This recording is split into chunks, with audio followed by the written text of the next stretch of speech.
मत बुलाना अगली बार में, वैसे भी थोड़ा सा आने में यहाँ हिचकिचाता ही है। सवाल पूछना पूछ लीजिए, किसी को कुछ पूछना हो तो पूछ सकते हैं। हेलो, अस्सलाम वालेकुम रहमतुल्लाहि व बरकातहू। वालेकुम अस्सलाम व रहमतुल्लाह। हजरत, एक सवाल था कि अभी के दौर में सबसे पहले तो सब सुन्नी थे, जी अभी कुछ लोग कट के वहाबी बन गए हैं, लेकिन अभी ऐसा भी कई गाँव में है कि अपने आप को सुन्नी भी नहीं कहलाता है, देवबंदी भी नहीं कहलाता है, और जो है वो जो उन लोग अपने जमात के पीछे नमाज भी पढ़ते हैं और जनाजा की भी नमाज अपने इसके पीछे पढ़ते हैं, और जब कुरान खाने का वक्त होता है तो फिर सुन्नियों को बुला के कुरान खानी करवाता है। तो इनके लिए शरीयत में उस इमाम के हुक्म क्या है और उन लोगों के लिए क्या शरीयत का हुक्म? पूरी तकरीर का निचोड़ यही था। तकरीर के अकीदा इनका, हमारा इख्तलाफ इनके अकीदे को लेकर है, और आपने खुद सुना और तस्लीम कर लिया कि भाई रसूलुल्लाह की शान में इन्होंने तौहीन की है। जी जी। मैं अब आप ही से सवाल करता हूँ, जो नबी को मुर्दा कहे आप उनको मुसलमान समझते हैं?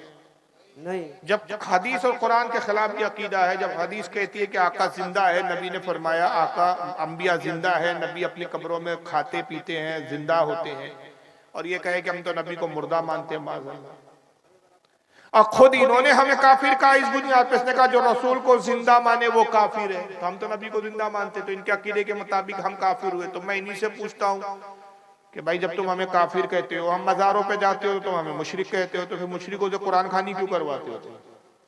जी हजरत, जो सुन्नी उलमा जो जाते हैं उनके यहाँ, जो उलमा जाते हैं इनके शादियों में शिरकत करते हैं, निकाह पढ़ाते हैं, या इनके पीछे जो नमाज पढ़ते हैं जानते बुझते करते हैं, मालूम है कट्टर बदअकीदा उसके बाद भी करते हैं, तो उन पर खुद तजदीद ईमान वाजिब है।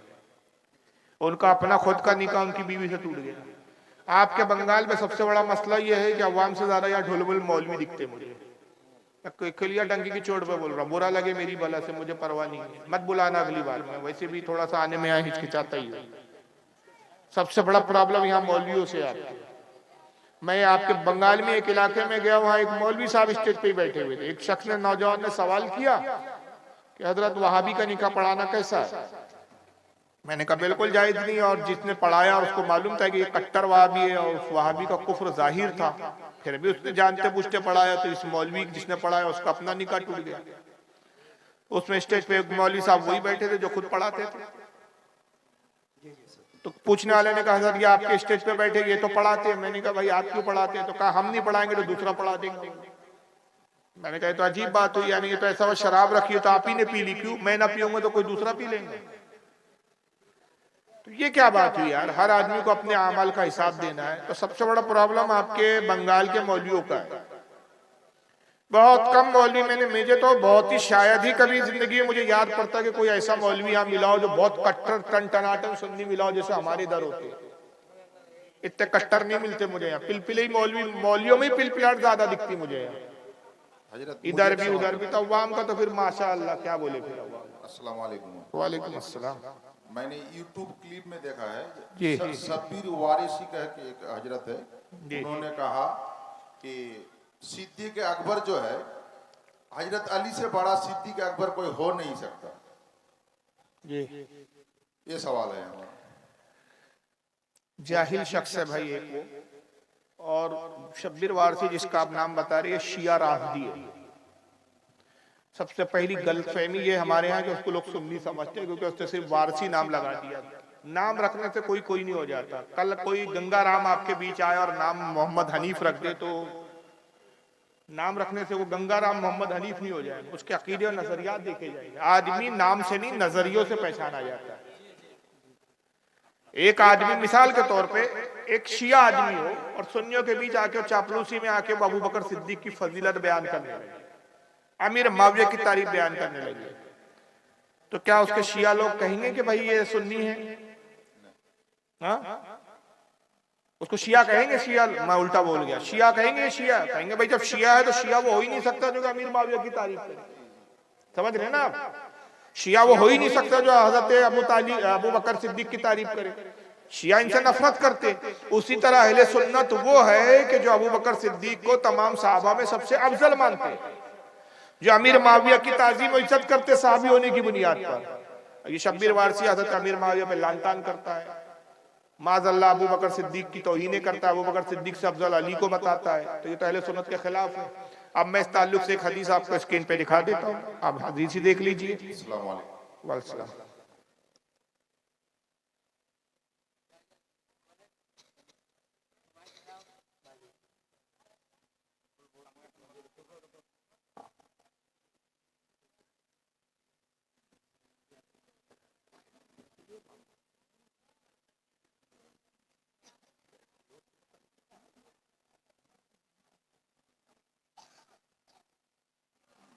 ये देखिए किताब। दिखाने से पहले मैं आपसे एक सवाल करता हूं, अहले सुन्नत और जमात में हदीस में सबसे पहले नंबर की किताब कौन सी मानी जाती है? मानते हैं आप? ये है सही बुखारी आपके साथ। जब हमारे यहाँ सबसे अजीम किताब में ये हदीस आ गई तो फिर हमें किसी और किताब की जरूरत ही नहीं। ये सही बुखारी है, किताब असहाबुल नबी सल्लल्लाहु अलैहि वसल्लम, हदीस नंबर 3671। और ये रिवायत किससे जरा सुन लीजिए, अन मोहम्मद इब्न हनफिया। मोहम्मद इब्न हनफिया रिवायत करते हैं। मोहम्मद इब्न हनफिया कौन है जानते हैं आप? पूरे मजमे में से कोई जानता है? बंगाल में कोई भी नहीं जानता। बहुत लेवल इल्मी जीरो है यहाँ, जीरो। बड़े अफसोस की बात है, क्योंकि गाने वाली तकरीर सुनने की आदत पड़ी हुई है आपको। यही सवाल मैं अगर बंबई में कर लूं, नागपुर में कर लूं, तो मजमे में तो शोर बुलंद होता है। बच्चे जानते हैं हमारे आगे कौन क्या शख्सियत है, किसकी क्या अहमियत है। यहाँ कुछ भी नहीं मालूम आपके। ये मोहम्मद इब्न हनफिया हजरत अली के बेटे हैं। किसके बेटे हैं? आप कहेंगे फिर मोहम्मद बिन अली क्यों नहीं लिखा वहां, मोहम्मद इब्न हनफिया क्यों लिखा? इनके नाना का नाम हनफिया था, वो बड़े इबादत गुजार थे। तो हजरत मोहम्मद जो अली के बेटे थे, हजरत फातिमा के इंतकाल के बाद मौला अली ने जो दूसरे निकाह किए उनमें से एक बीवी से आप पैदा हुए। अब कई जंगों में हुजूर हजरत अली के साथ रहे, शाना बशाना अली के साथ थे और हजरत मौला अली इनको बहुत चाहते थे। मोहम्मद इब्न हनफिया इसलिए कहा जाता है कि मोहम्मद के नाना का नाम था हनफिया। वो चूंकि इबादत गुजार थे, ये भी बहुत इबादत करते थे, तो नाना की तरफ लोगों ने उनकी निस्बत करना शुरू कर दिया। वरना ये हकीकत में मोहम्मद इब्न अली वो रिवायत करते। और किस किताब में ये हदीस? सही बुखारी, हदीस नंबर 3671। याद कर लीजिए, हदीस नंबर 3671। मोहम्मद इब्न हनफिया कहते काला कुल्तु ले अबी, कहते मैंने अपने वालिद से सवाल किया, अय्युन नासि खैरुन बादा रसूलिल्लाहि सल्लल्लाहु अलैहि वसल्लम। तो कहते मैंने अपने बाप अली से पूछा, मौला अली से सवाल किया कि रसूलुल्लाह के बाद लोगों में सबसे अफजल कौन है? काला अबू बकर। मौला अली ने कहा कि लोगों में रसूलुल्लाह के बाद सबसे अफजल कौन है? अबू बकर। कुल तो सुम्मा मन। मोहम्मद इब्न हनफिया कहते फिर मैंने पूछा उनके बाद कौन अफजल है, अबू बकर के बाद कौन अफजल है? काला सुम उमर। अबू बकर के बाद उमर है। वह खशी तो यकूला उस्मान। मोहम्मद इब्न हनफिया कहते कि फिर मुझे अंदेशा हुआ, ये ख्याल हुआ कि अगर मैंने फिर पूछा कि उमर के बाद कौन अफजल है तो उस्मान गनी का नाम ले लेंगे। तो मैंने सवाल बदल दिया, फिर मैंने कहा कुल तो सुम्मान था, उस्मान के बाद तो आप अफजल हैं। काला माना इल्ला रजुलुन मिनल मुस्लिमीन। फरमा नहीं बेटा, मैं कहा, मैं तो मुसलमानों में से एक आम मुसलमान हूं। ये मौला अली की आजीज़ी थी। हालांकि अहले सुन्नत के अकीदे के किताब से कौन से नंबर पर है? चौथे नंबर पर। और जाहिल वारसी को इतना पता नहीं, आज 1400 साल से आप ये खुतबा बरसों से सुनते आ रहे हैं और ये खुतबा सुनाई दे रहा है। आप जुम्मे में खुतबा सुनते हैं ना, क्या पढ़ता है खतीब? अफजल बशर बादल अंबिया बित्तहकीक अमीरुल मोमिनीन अबू बकर सिद्दीक। क्या मतलब है? कभी पूछो खतीब साहब से इसका तर्जुमा क्या आपने पढ़ा? हर जुम्मे में खुतबे में पढ़ा जाता है। तमाम इंसानों में, तमाम लोगों में बादल अंबिया, अंबिया और रसूल के बाद सबसे अफजल अबू बकर सिद्दीक है। बित्तहकीक, इस पर तहकीक हो चुकी, इस पर इज्मा और इस पर इत्तेफाक हो चुका। और फिर ये सिर्फ बुखारी, इमाम बुखारी ने लिखा, इमाम आजम अबू हनीफा के अल-फिक़्ह अकबर उठा लीजिए आप, उनकी किताब, उसमें फरमाते अबू बकर सिद्दीक सबसे अफजल है। सरकार गौसे आजम की गुनियत तालिबीन उठा लीजिए, हज़रत मखदूम अशरफ सिमनानी की लताइफ अशरफी उठा लीजिए, दाता गनबख्श लाहौरी की कशफुल महजूब उठा लीजिए, निज़ामुद्दीन औलिया की फवादुल फवाइद उठा लीजिए। यहाँ से वहाँ तक हजारों सैकड़ों किताबें। अहले सुन्नत का इस पर इजमा और इत्तिफाक है कि तमाम अंबिया के बाद, रसूल के बाद सबसे अफजल सहाबा में अबू बकर सिद्दीक। और जिसने इससे सबसे पहले इख्तिलाफ किया, जिन्होंने माज़अल्लाह अली को पहले नंबर पर कहा, वो एक फिरका था, उसका नाम भी था, उनको तफसीली कहा गया और उसे गुमराह करार दिया गया। तो ये वारसी आरसी जो है ना, ये शियाओं में जाके बैठता है, काले कपड़े पहनता है, वही सब अंदाज है, सिर्फ मातम करना रह गया, बाकी सारे अकीदे शियाओं की तरह। और इन्होंने अपना नाम छुपाने के लिए एक नया लेबल लाया है, वो ये है कि जिनको शिया बोलने में शर्म आती है वो आजकल अपने आप को मौलाई बोलते हैं, और जो डंगे की चोट पर बोलते हैं हम शिया है तो वो शिया है खुलकर, और जिनको शर्म आती है। और दूसरा मसला क्या है कि शियाओं क्या पीरी मुरीदी नहीं होती? पीरी मुरीदी कहाँ है? सुन्नियों में। इनकी रोजी रोटी पीरी मुरीदी में। अगर खुलकर शिया बोलेंगे तो पीरी मुरीदी मारी जाएंगी, तो पीरी मुरीदी के जरिए रोजी रोटी चलाना है और अकीदा शिया जैसा रखना है, तो इसलिए दो धारी उस पर दो घोड़ों की सवारी पे चल रहे हैं। तो बहरहाल ये मैंने एक हदीस दिखा दी, इस पर मेरे मुस्तकिल बयानात है यूट्यूब पर, आप जाके वो सुने, और इस पे सैकड़ों हदीसें मैंने खुद बयान की है। वल्लाहु आलम सुब्हान रसूल। अस्सलाम वालेकुम। वालेकुम अस्सलाम। जैसे वो अजान में अशहदु अन्ना मोहम्मद रसूलुल्लाह बोलते हैं ना, तो उंगली माने चूमते हैं ना, जी, तो वो गैर मज़हब बोलते हैं कि वो बिदअत है, सही है मुस्तहब। तो बोलने वाले सबसे बड़े बिदअती है। कमाल ये है कि कोई ऐसी बात वो बोले जो पढ़ा लिखा हो, किताबें जिसके पास हो, पढ़ता हो तो समझ में आता है। अब ऐसे जाहिल जिनके पास ना अरबी की किताब होती है, ना कभी हदीस देखा, हदीस किसे बोलते ये नहीं मालूम, इधर उधर की सुनी सुनाई बोलिए, तो ऐसे जाहिलों की बात पे एतबार भी नहीं करना चाहिए।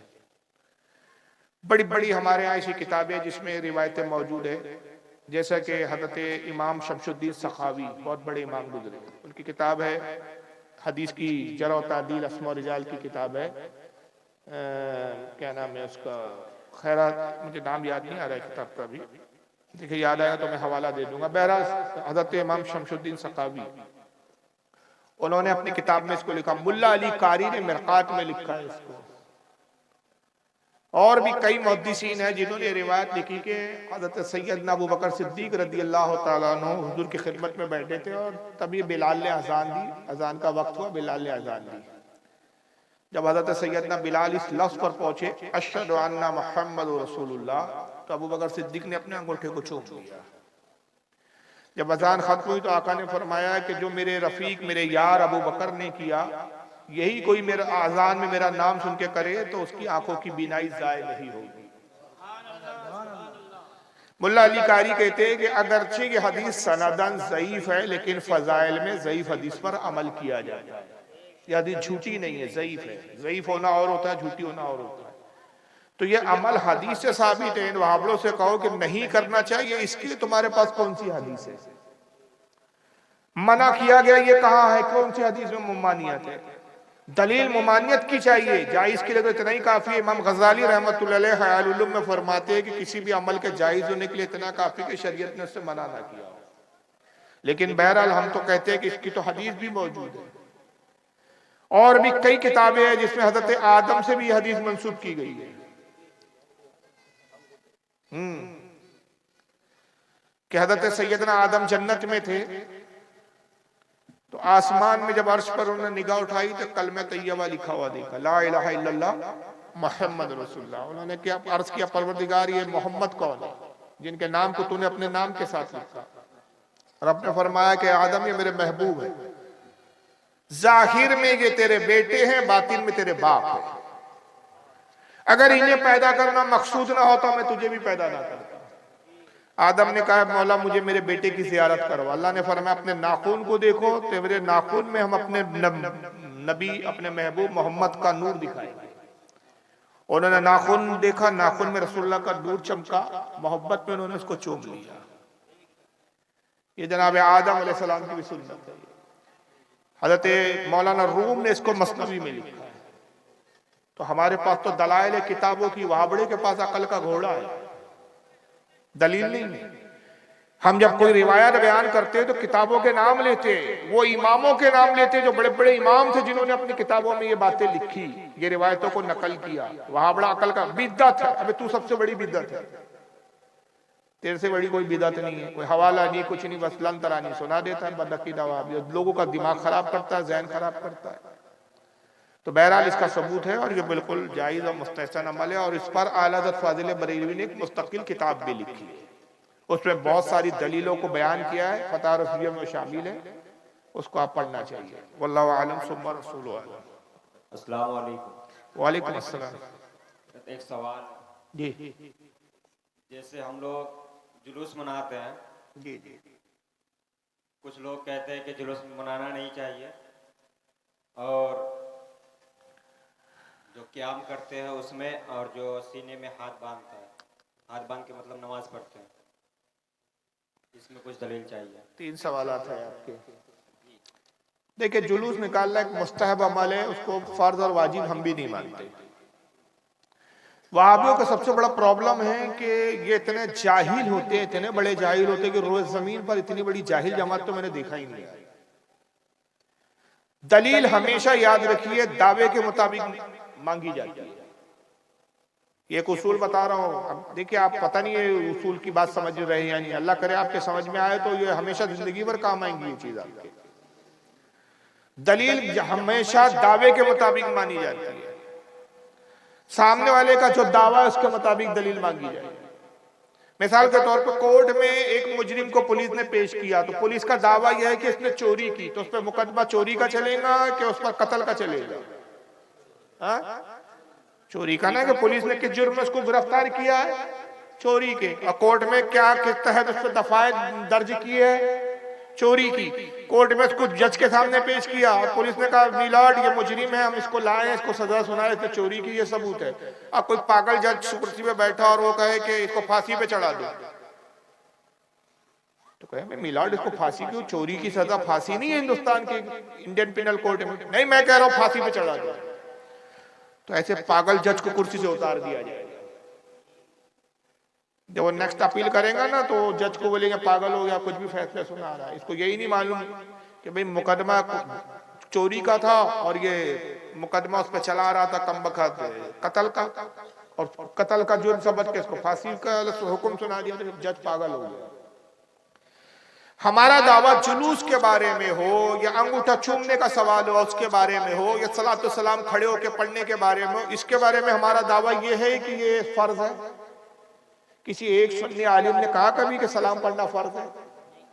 एक सुन्नी आलिम की कोई किताब ये बदअकीदा वहाबी दिखा सकता है? चैलेंज करता हूं, कयामत की सुबह तक कोई बदअकीदा दिखा दे कि हमारे आलिम ने कहा जुलूस निकालना फर्ज है, नबी का नाम आए तो अंगूठा चूमना फर्ज है। बल्कि हम क्या कहते हैं, ये मोहब्बत के अमल है, ये मुस्तहब अमल है। अगर फर्ज का हम दावा करें तो फर्ज के लिए दलील चाहिए कुरान अजीम से। हमने कहा कि सुन्नत है कि जुलूस रसूलुल्लाह ने निकाला, जुलूस निकालना रसूल की सुन्नत है, अंगूठा चूमना रसूल की सुन्नत है। हाँ, अबू बकर की है, लेकिन हमने रसूल की सुन्नत नहीं कहा। जब हमारा सुन्नत का दावा नहीं तो वहां उसके लिए दलील, अगर हम सुन्नत का दावा करते तो दलील उसके लिए हदीस से दी जाती। वहां बड़ा ये नहीं देखता कि भाई इसको कह क्या रहे, हमारा दावा मुस्तहब का, और वहां भी कहता है कुरान और हदीस में दिखाओ। तो हम कहते तबलीगी जमात की जो तू लेके निकल रहा है 40 दिन के चिल्ले जो निकाल रहा है, इसको कुरान और हदीस में दिखा, तेरा बाप भी नहीं दिखा सकता। ये दारुल उलूम देवबंद जो तुमने बनाया, ये रसूलुल्लाह ने कोई मदरसा इस तरह बनाया, ये दिखा, तेरा बाप नहीं दिखा सकता। हजारों बिदअतें तुम खुद कर रहे हो जो ना कुरान से साबित है ना हदीस से साबित है। रसूलुल्लाह ने कोई किताब लिखी हो तो दिखाई, किताबें क्यों लिख रहे हो तुम, ये फतावे क्यों छाप रहे हो तुम? हुजूर ने तो कोई किताब नहीं छापी, साहबा ने कोई किताबें नहीं शाये की, ये बाद में हालात के हिसाब से हुआ। तो उसी तरह जुलूस वगैरह जब हम मुस्तहब कहते हैं तो मुस्तहब के लिए इतना ही काफी है कि उसको शरीयत ने मना नहीं किया। मुस्तहब बोलते हैं अच्छे काम को। फर्ज अगर हम कहते हैं तो हमें कुरान की दलील देनी पड़ती, अगर हम सुन्नत कहते हैं तो हमें हदीस दिखानी पड़ती। लेकिन फिर भी उसके बावजूद अल्लाह का करम है कि ये वो चीजें हैं कि जिसको हम सुन्नत से दलील पेश करते हैं, उसको कहते हैं इस्तदलाल करना। बेआईनी हदीसों में ये बातें नहीं है, लेकिन हदीसें ऐसी आती है कि जिससे ये अमल जायज साबित होता है, उससे उसको कहते हैं अरबी जबान में इस्तिंबात करना, इस्तदलाल करना हदीस से। अब जुलूस का सबूत कहां से? सही मुस्लिम की हदीस है कि जब आका सल्लल्लाहु ताला अलैहि वसल्लम मदीना मुनव्वरा हिजरत करके आए तो साहबा ने एक जुलूस निकाला था आपकी खुशी में, और हुजूर सल्लल्लाहु अलैहि वसल्लम खुद उस जुलूस में शरीक थे, अपनी ऊँटनी कस्वा पे सवार थे, और अल्लाह के रसूल सल्लल्लाहु अलैहि वसल्लम आगे आगे होते थे, सहाबा आपके पीछे जुलूस की शक्ल में थे। और इमाम मुस्लिम नकल करते हैं कि घरों की छतों पर औरतें हाथों में खजूर की छाले लिए हुए नारे बुलंद करती थी और हुजूर की आमद पर कहती थी मरहबा या मोहम्मद, मरहबा या मोहम्मद, ए मोहम्मद सल्लल्लाहु अलैहि वसल्लम आपके लिए मुबारक हो, आपकी आमद हमारे लिए मुबारक हो। और कबीले बनु नज्जार जो कबीला था मदीने की, उसकी चंद बच्चियां थी, वो हुजूर के आगे दब बजाते हुए खुशी में नाद पढ़ते हुए गीत गाते हुए चलती थी, और वो जुलूस में नाद पढ़ते हुए ये अशार पढ़ती थी। वो अशार तक हदीसों में लिखे ताला अल बदरू अलैना मिन सनियातिल वदाई वजब शुक्र अलैना मादा लिल्लाहि दाई। हम पर रोशन हुआ 14वीं रात का चांद सनियातिल वदाई पहाड़ की तरफ से, और हम पर रसूल की आमद पर शुक्र वाजिब है जब तक मोहम्मद के नाम लेवा मौजूद है। ये जुलूस की असल वहां से है कि पता चला कि किसी खुशी के मौके पर जुलूस निकालना ये साहबा का तरीका रहा है, क्योंकि साहबा मदीने के साहबा के लिए खुशी का मौका था कि हुजूर हिजरत करके मक्का से मदीना आए। जब कायनात में आका की जलवागरी हुई, क्या वो दिन खुशी का है या नहीं? तो उस खुशी के इजहार के लिए हम जुलूस निकालते हैं, उसको हम फर्द वाजिब नहीं कहते। अब जो इसका इनकार करते हैं उनके लिए एक ही जवाब है, निसार तेरी चहल पहल पर हजारों ईद रबीउल अव्वल सिवाय इब्लीस के जहां में सभी तो खुशियां मना रहे हैं। तो हुजूर की आमद पे सब खुश है सिवाय इब्लीस के। दूसरा सवाल इनका था सलातो सलाम को लेकर, इसका हुक्म तो कुरान अज़ीम में अल्लाह फरमाता है, मशहूर आयत है, आप 12 सुनते हैं, हर तकरीर के खुतबे में पढ़ी जाती है, इन्नल्लाह व मलाइकतहु युसल्लूना अलन नबी या अय्युहल्लज़ीना आमनू सल्लु अलैहि व सल्लिमू तस्लीमा अल्लाहुम्मा सल्लि अला सय्यिदना मौलाना शफीअना व हबीबना व तबीबना व नबियना व मौलाना मुहम्मद व अला आलिहि व अस्हाबिहि व बारिक वसल्लिम सलातु वस्सलाम अलैका या रसूलल्लाह सल्लल्लाहु तआला अलैहि वसल्लम। अल्लाह फरमाते हैं कि बेशक अल्लाह और उसके फरिश्ते दुरूद और सलाम भेजते हैं इस गैब बताने वाले नबी पर। ऐ ईमान वालो, तुम भी खूब दुरूद और सलाम दो। तो अल्लाह ने दुरूद का भी हुक्म दिया, सलाम का भी हुक्म दिया। जो वहाबी नबी पे सलाम पढ़ने का मुनकिर है वो भी सलाम पढ़ता है, ना चाह के भी पढ़ता है, लेकिन बेचारे को अरबी आती नहीं, इसलिए समझता नहीं है। जब हर नमाज में अत्तहियात में बैठता, कायदे में बैठता है, तो कहता है अस्सलामु अलैका अय्युहन नबी, ऐ नबी आप पर सलाम हो, व अला इबादिल्लाहि सालिहीन, और इस उम्मत के नेक सालिहीन औलिया पर सलाम हो। वलियों पे भी सलाम भेज रहा है, नबी पे भी सलाम भेज रहा है। उसी को हम अपनी जबान में अरबी में कहते हैं या नबी सलाम अलैकुम। शाह अब्दुल हक मोहद्दिस से दिल्ली बहुत बड़े मुहद्दिस गुजरे, 500 साल 550 साल पहले गुजरे। देवबंदी हो, अहले हदीस हो, बरेलवी हो, सबका सिलसिले हदीस उन्हीं से जाके मिलता है। हदीस में सबसे उस्ताद है हिंदुस्तान में इल्म हदीस को राज करने वाली पहली शख्सियत। उनकी किताब है अखबारुल अखियार। शाह अब्दुल हक मोहद्दिस दिल्ली अखबारुल अखियार में दुआ नकल करते हुए कहते हैं कि ऐ परवरदिगार, मेरा कोई अमल ऐसा नहीं जो तेरी बारगाह में मकबूल हो। मेरे अमल में कोताहियां हैं, कमजोरियां हैं, फसादे नीयत है, मगर तेरे फजल करम से मेरा एक अमल बहुत शानदार है, और मुझे यकीन है कि इस अमल के एवज अल्लाह ताला तू मेरे हर गुनाह को बख्श देगा। और वो ये कि महफिल मिलाद में तेरे नबी पर खड़े होकर सलातो सलाम पढ़ता हूँ। और कमाल की बात यह कि किताब जो मेरे पास है इसको छापा भी देवबंदियों ने, फारसी जबान में असली किताब है, उसका उर्दू तर्जमा भी देवबंदियों के मौलवियों ने किया है। वहां भी छापते हैं पैसा कमाने के लिए, पढ़ते नहीं और अमल करते नहीं। ये फिरका एतराजिया है, इनकी जिंदगी से एतराज करने में गुजर गई। तीसरा सवाल के नाफ के ऊपर हाथ बांधने का क्या है?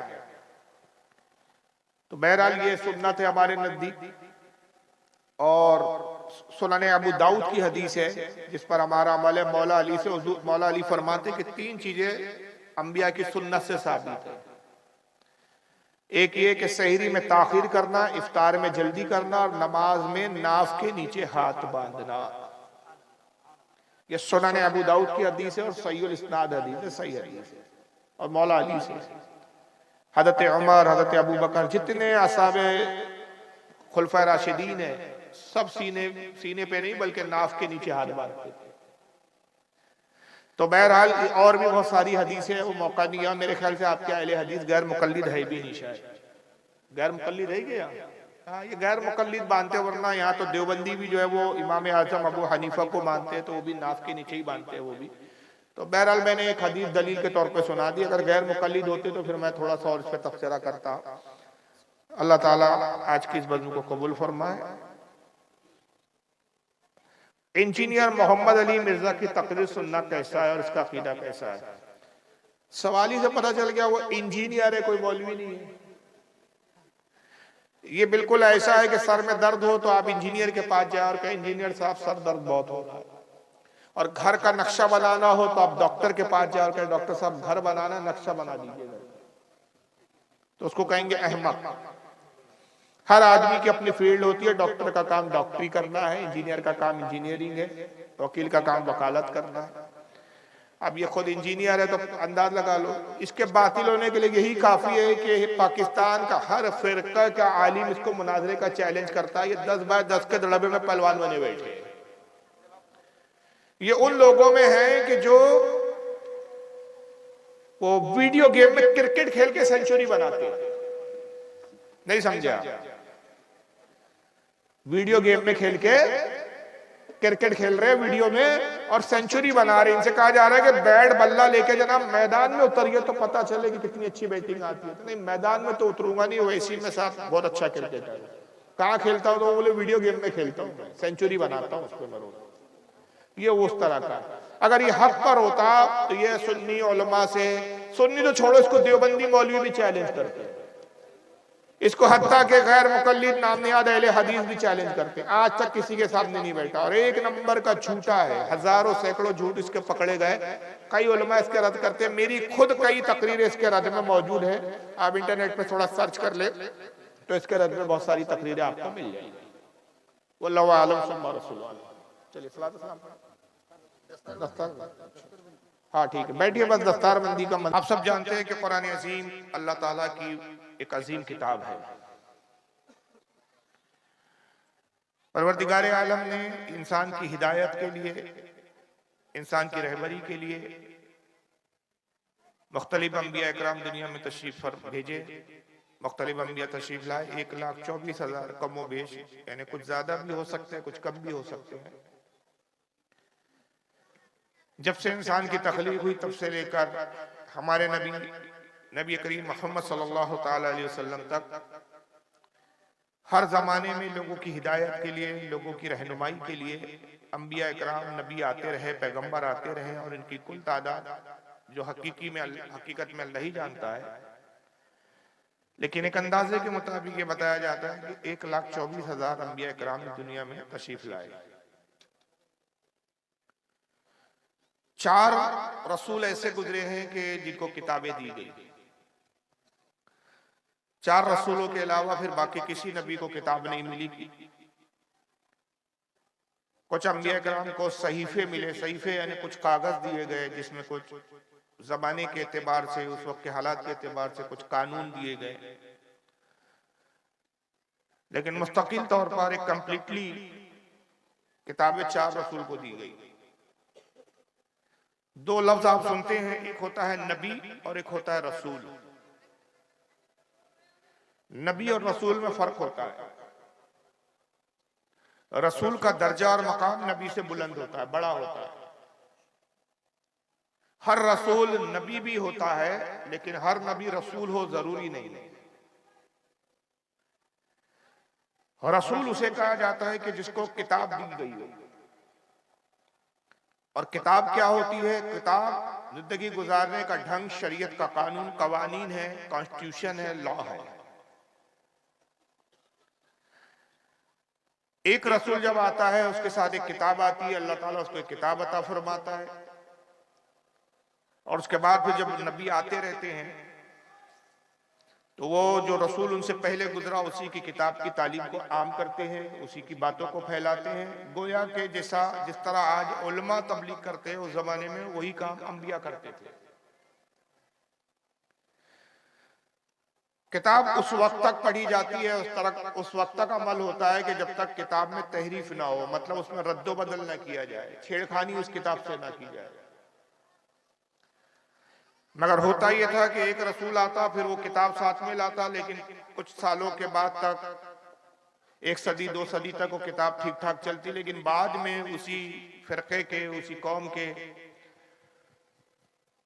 कुछ दुनियादार किस्म के मौलवी ऐसे होते कि जो किताब में कमी और पेशी कर देते, कुछ निकाल देते, कुछ घटा देते, कुछ बढ़ा देते। और घटाने बढ़ाने की नौबत इसलिए आती कि जो किताब में सजाएं दी गई होती, जिंदगी गुजारने के जो उसूल बताए थे, वो देखते कि यहाँ तकलीफ है, हमें ये इस पर अमल करना मुश्किल हो रहा है, तो उसमें आसानी कर देते, उसको घटा देते। जुर्म अगर किसी अमीर व कबीर ने किया है तो वो देखते कि ये जुर्म करने वाला अमीर व कबीर है, वो रिश्वत देता, उन मौलियों को, उन आलिमों को पैसे देता, वो पैसों की लालच और दुनियावी माल की लालच में कहते हैं अच्छा ठीक है, ये कानून हम हटा देते। तो अमीर व कबीर को सजाओं से बचाने के लिए किताब में तहरीफ कर दी जाती, कानून बदल दिया जाता। अब जाहिर है कि अल्लाह की किताब में अल्लाह की बातों में जब हेरफेर कर दी गई, तब वो हकीकत में फिर ना अल्लाह की बात रही, ना अल्लाह की किताब रही।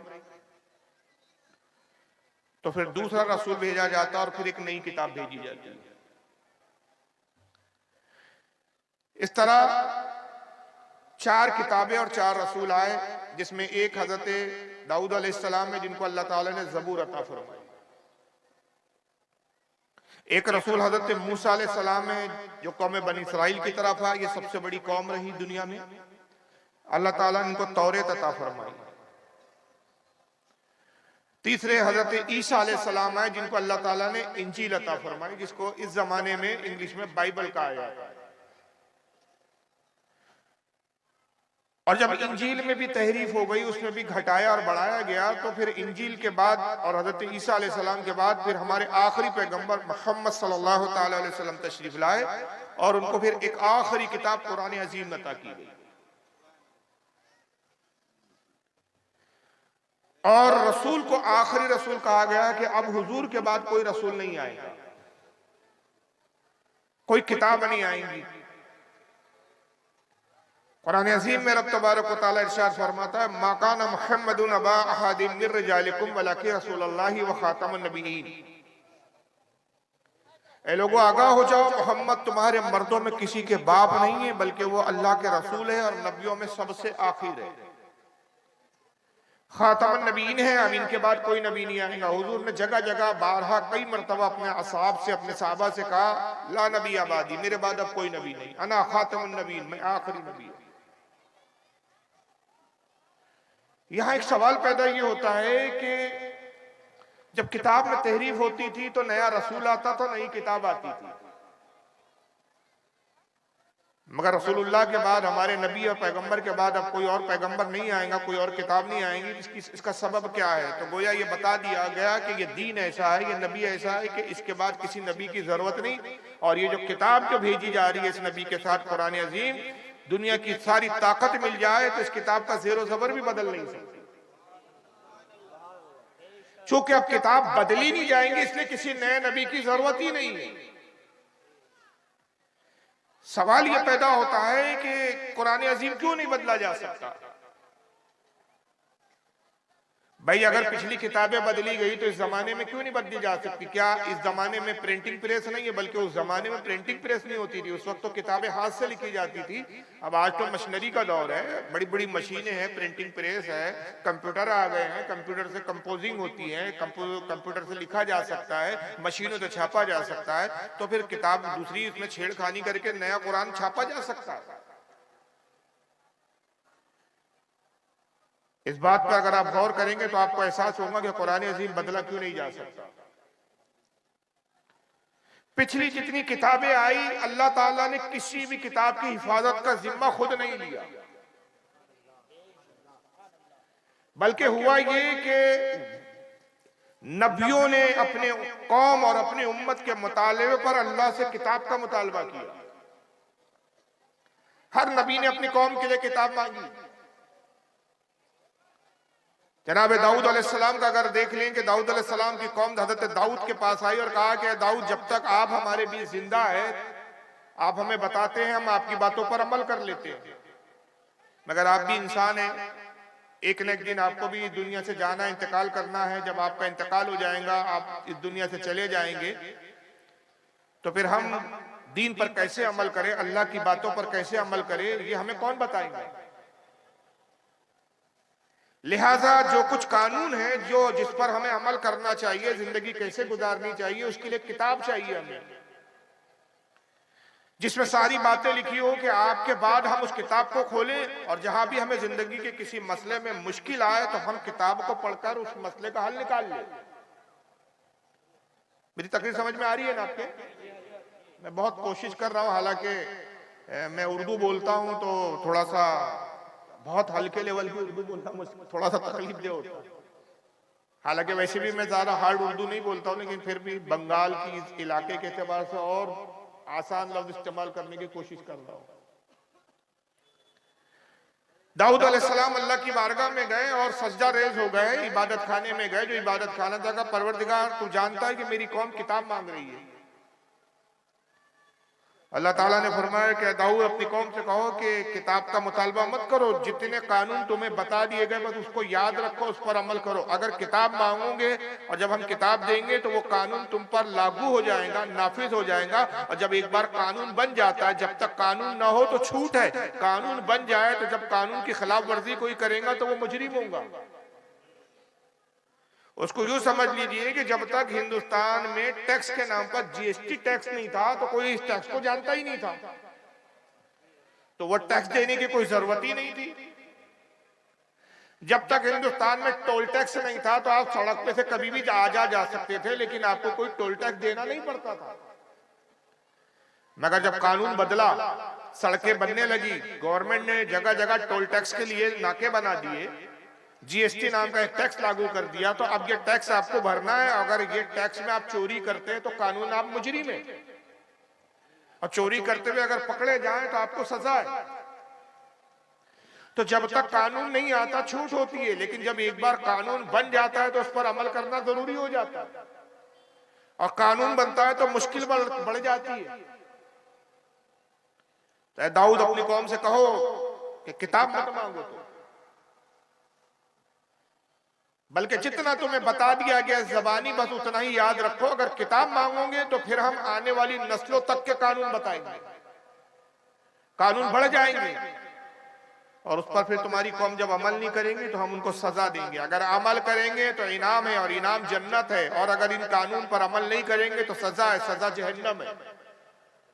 तो इस पर खतरा है, किताब में इनाम के साथ सजा भी है।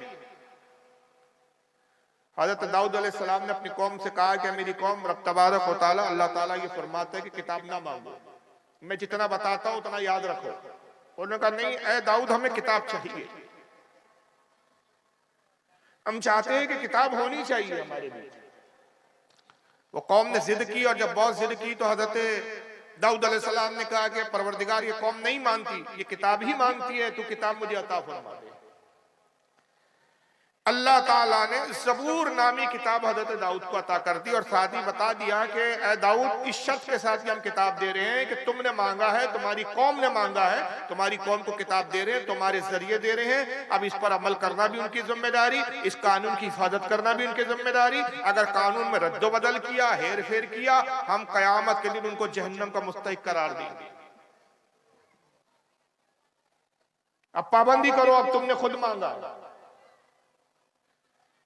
मगर हुआ क्या कि हजरत दाऊद अलैहिस्सलाम का जैसे इंतकाल हुआ, उनके इंतकाल के बाद फिर किताबों में छेड़खानी शुरू कर दी गई, कानून बदले गए और लिखावट को फेरा गया, हटाया गया, और जो असल ज़बूर थी वो असल ना रही, बदलकर कुछ की कुछ हो गई। मूसा अलैहिस्सलाम का जमाना आया, कौम बनी इसराइल जो आपकी कौम थी जिसका नाम बनी इसराइल था, उन्होंने कहा मूसा हमें किताब चाहिए। अब ये जो जबूर है, ये जबूर तो वो जबूर ना रही जो हजरत दाऊद पे अल्लाह ने नाजिल की थी। इसमें तो छेड़खानी हो चुकी है, बदला जा चुका है। हम चाहते हैं कि नए सिरे से हमें फिर एक किताब दी जाए, नए कानून हमें नाफिज किए जाए हमारे लिए। हजरत मूसा अलैहिस्सलाम ने भी अल्लाह से अर्ज की कि परवरदिगार मेरी कौम किताब मांगती है। अल्लाह ने वही फरमाया कि मूसा अपनी कौम से कहो किताब ना मांगो, किताब लेने में रिस्क है। अमल करोगे जन्नत मिलेंगी, इनाम मिलेगा, अमल नहीं करोगे सजा होगी, जहन्नम के मुस्तहिक होगी। कौम ने सिद्ध की और हजरत मूसा ने कहा परवरदिगार मेरी कौम नहीं मानती, तो किताब ही अता फरमा दे। अल्लाह ने फरमाया कि मूसा किताब लेना है तो किताब बहुत मुकद्दस है, हम मुकद्दस किताब तुम्हें देना चाहते हैं तो एक मुकद्दस मकाम पर किताब अता करेंगे, और वो मुकद्दस मकाम कोहेतूर है। उस कोहेतूर पर आओ, वहां हम किताब देंगे, लेकिन जब किताब लेने आओ तो 40 दिन मुसलसल रोजे रखो और 100 में विसाल के रोजे रखो। रोजे दो तरह के होते हैं, एक रोजा वो जो हम रखते हैं कि सुबह सहरी करते हैं और इफ्तार के वक्त फिर हम खा के हम रोजा खत्म कर देते हैं, लेकिन 100 में विसाल का रोजा वो होता है जो अंबिया रखा करते थे, बाद औलिया कराम रखा करते थे, कि जिसमें न सहरी में कुछ खाया जाता है न इफ्तारी में कुछ खाया जाता है, लगातार रोजे रखने होते हैं। 100 में विसाल के 40 दिन रोजे रखो, यानी 40 दिन न कुछ पीना है न खाना है। अपने पेट को, अपने अंदर के जिस्म को अच्छी तरह से साफ सुथरा कर लो, पाको साफ हो जाओ जाहिर और बाहिर से, और फिर कोई तूर पर और किताब लो। और मैं यहाँ एक चीज बताना भूल गया था कि दाऊद अलैहिस्सलाम को जब अल्लाह ताला ने ज़बूर दी तो उनसे कहा कि दाऊद 1 साल ऐसे रोजे रखो कि एक दिन रोजा रखो, दूसरे दिन खा पी लिया करो। 1 साल पूरी मुद्दत ऐसे रोजे से रखो, जब तुम रोजा रख के अपने बदन को जाहिर और बाहिर हर तरह से पाक सुथरा फरमा लोगे, तब हम तुमको ज़बूर देंगे।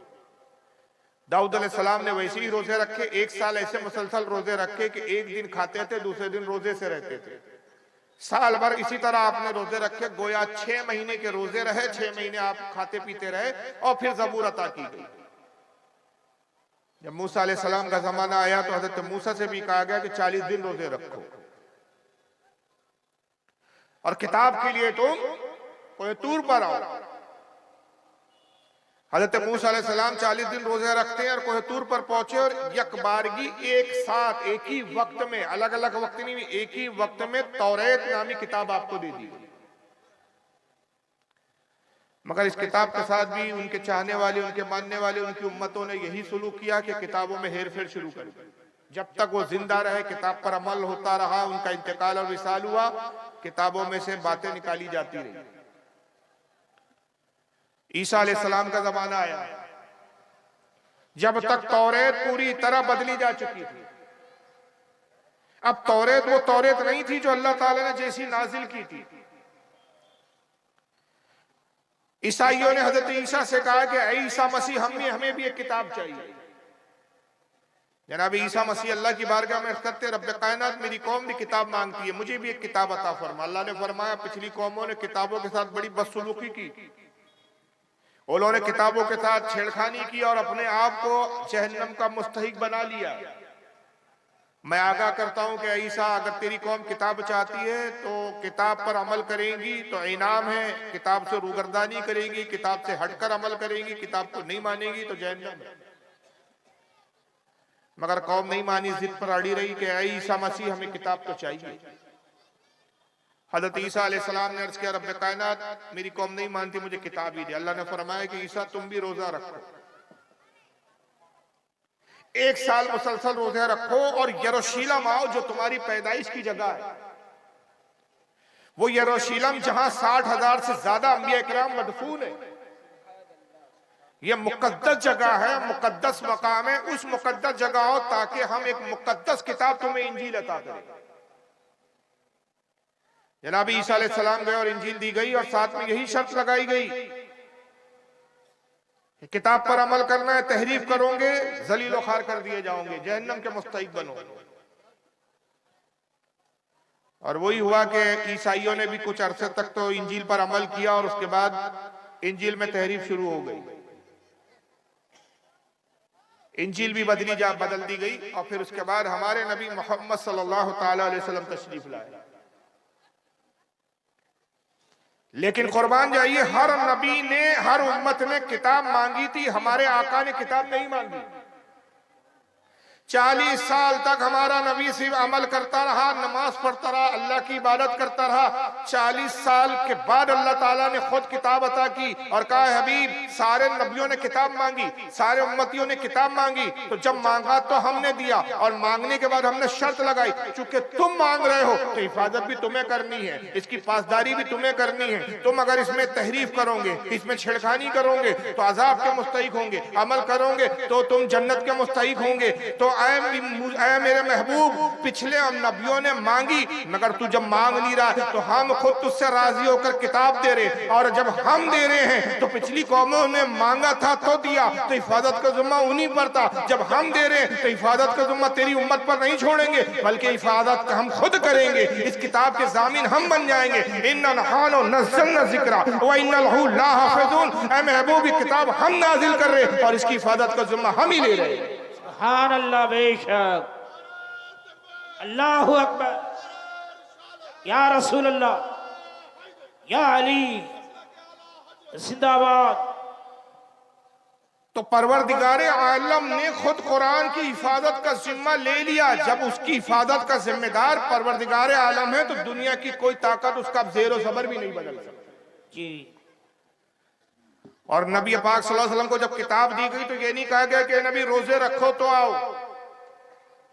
ऐ नबी 100वें विसाल के रोजे रखो और फिर कोहे तूर पर आओ तो किताब देंगे, ऐ नबी रोजे रखो और यरूशलेम आओ तो किताब देंगे, ऐ नबी रोजे रखो और उसके बाद इबादत गांव में आओ तो किताब देंगे। नहीं, ऐ महबूब पिछले नबियों की बात और है, तेरी बात और है। पिछले नबियों ने जब किताब मांगी तो हमने खास मकाम पर उनको बुलाया, लेकिन ऐ महबूब तुझसे हमें इतनी मोहब्बत है कि हम तुझे किताब लेने बुलाएंगे नहीं, बल्कि जहां तू होगा वहां हम किताब भेज देंगे। तुम मदीने में होगा, किताब वहां भेजेंगे। तुम मक्का में होगा, किताब वहां भेजेंगे। तुम मैदान बद्र में होगा, किताब वहां भेजेंगे। तुम मैदान उहद में होगा, किताब वहां भेजेंगे। तू खैबर में होगा, किताब वहां भेजेंगे। हद तो ये है कि तू अपनी बीवी आयशा के पहलू में होगा, किताब भी वहां भेजेंगे। सुभान अल्लाह, बेशक, नारे तकबीर, नारे रिसालत, मसलके आला हजरत इस्लाम, नारे तकबीर, नारे रिसालत। तो महबूब को किताब लेने नहीं बुलाया गया, जहां महबूब होता था वहां किताब नाज़िल होती।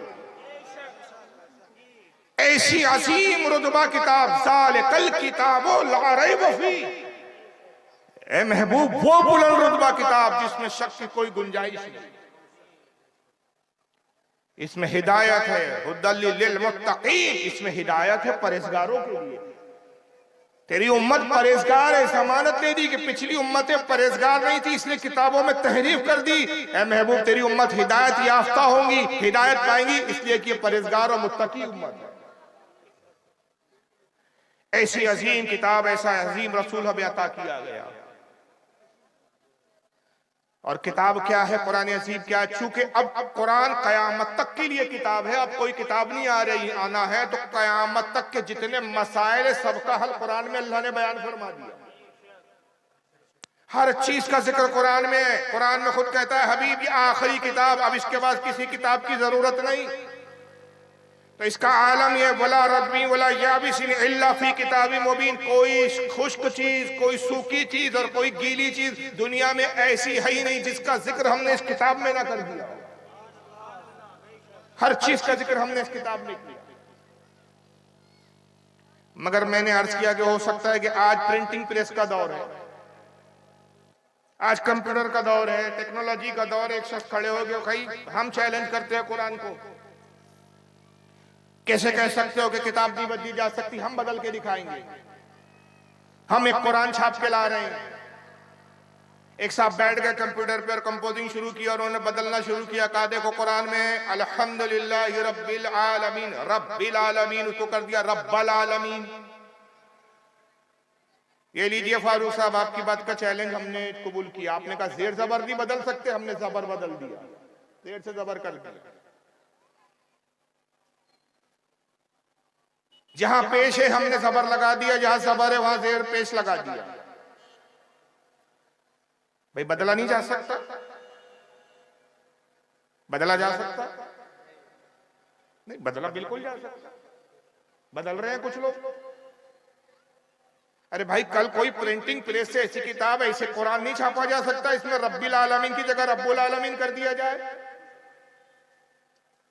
अल्हम्दुलिल्लाह की जगह अल्हम्दुलिल्लाह कर दिया जाए, जेर कर दिया जाए पेश की जगह। अब आप कहे भाई इससे तो माना बदल रहे, अरे हमें इसके पर माना बदले चाहे बदले ना बदले, हमें इससे क्या लेना देना। आप तो करे तो ना जेर हटा सकते ना जबर हटा सकते, हमने लीजिए जेर जबर हटा दिया। इसका जवाब ये होगा कि तुम नादान हो, तुम जाहिल हो, तुमने किताब की हिफाजत का मतलब ही नहीं समझा। तुमने किताब कागज को किताब समझ रखा है, तुमने स्याही को इंक को किताब समझ रखा है, तुमने प्रिंटिंग को किताब समझ रखा है। अरबी जबान में हिफाजत के लिए बहुत सारे जुमले होते हैं, हाफिज भी आता है, हफीजून भी आता है। कुरान अजीम की चाहता तो ये भी कहता है कि इन्ना नहानो हमीश का हमने इन्ना नहानो नज़्ज़लना जिक्र, हमने जिक्र को हमी नाजिल किया। व इन्ना हफीजुन, हमीश की हिफाजत करने वाले हफीज भी आ सकता था, हफीज नहीं फरमाया अल्लाह ने, हाफिजून। और हाफिजून का मतलब क्या है? हाफिज की जमा है हाफिजून। तो अल्लाह फरमा रहे हैं कि इस किताब की हिफाजत का जिम्मा ऐसा है कि तुम कागज बदल सकते हो, तुम स्याही बदल सकते हो, तुम इंक बदल सकते हो, तुम हुरूफ बदल सकते हो, लेकिन हमने कुरान अजीम को इस उम्मत के हाफिजों के सीने में ऐसे उतार दिया, कागज बदले जा सकते जो सीने पे नक्श हो गया, उसको कैसे बदलोगे? जी बेशक, सुभान अल्लाह।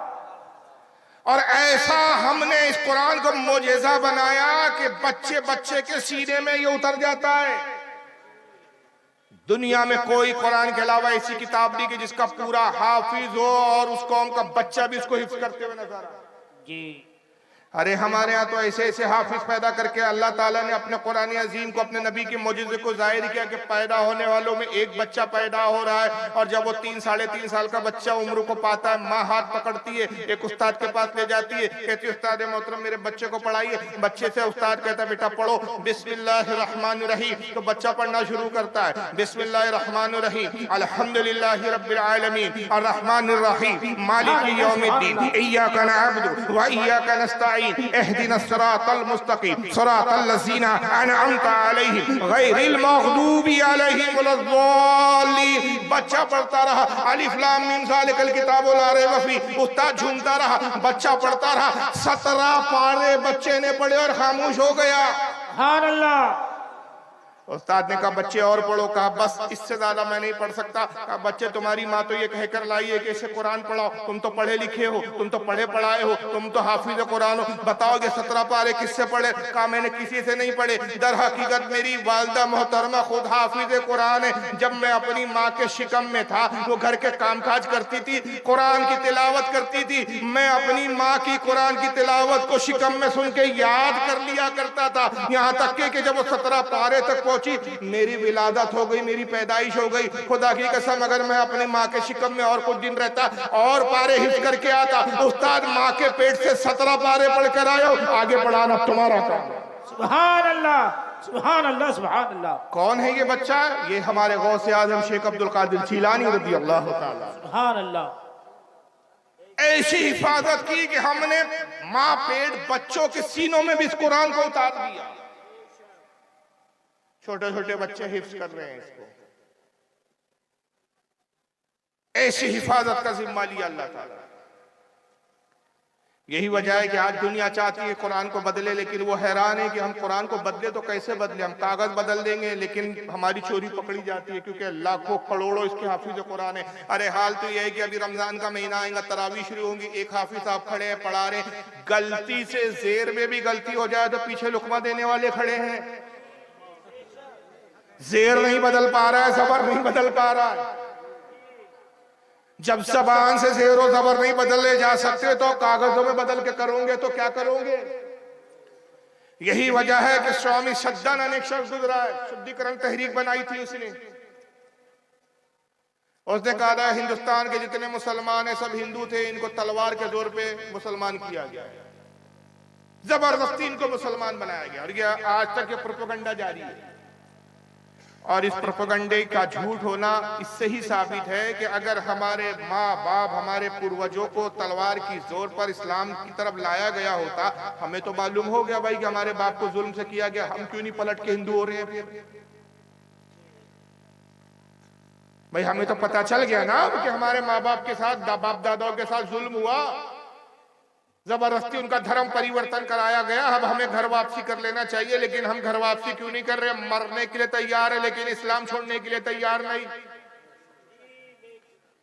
घरों पे बुलडोजर चलाए जा रहे हैं, घर ढह रहा है लेकिन घर तबाह हो जाए हमें मंजूर है, लेकिन हम अपना ईमान तबाह होने नहीं दे रहे। बेशक हमारी मॉब लीचिंग हो रही है वो हमें गवारा, लेकिन हम इस्लाम छोड़ने के लिए तैयार नहीं। इसकी वजह क्या है? तो वजह यही है कि यकीनन हमारे पूर्वजों ने जुल्म की बुनियाद पर इस्लाम कबूल नहीं किया, इस्लाम की खूबियों को, इस्लाम को समझकर इस्लाम कबूल किया। इसी वजह से आज हम इस्लाम से मोहब्बत करते हैं। अगर हमारे वालिदैन को, हमारे बाप दादा को, हमारे पूर्वजों को अगर वाकई जुल्म की बुनियाद पर बदला जा चुका होता, आज हिंदुस्तान का सारा मुसलमान दोबारा अपने हिंदुइज्म और दूसरे मजहब पे जा चुका होता।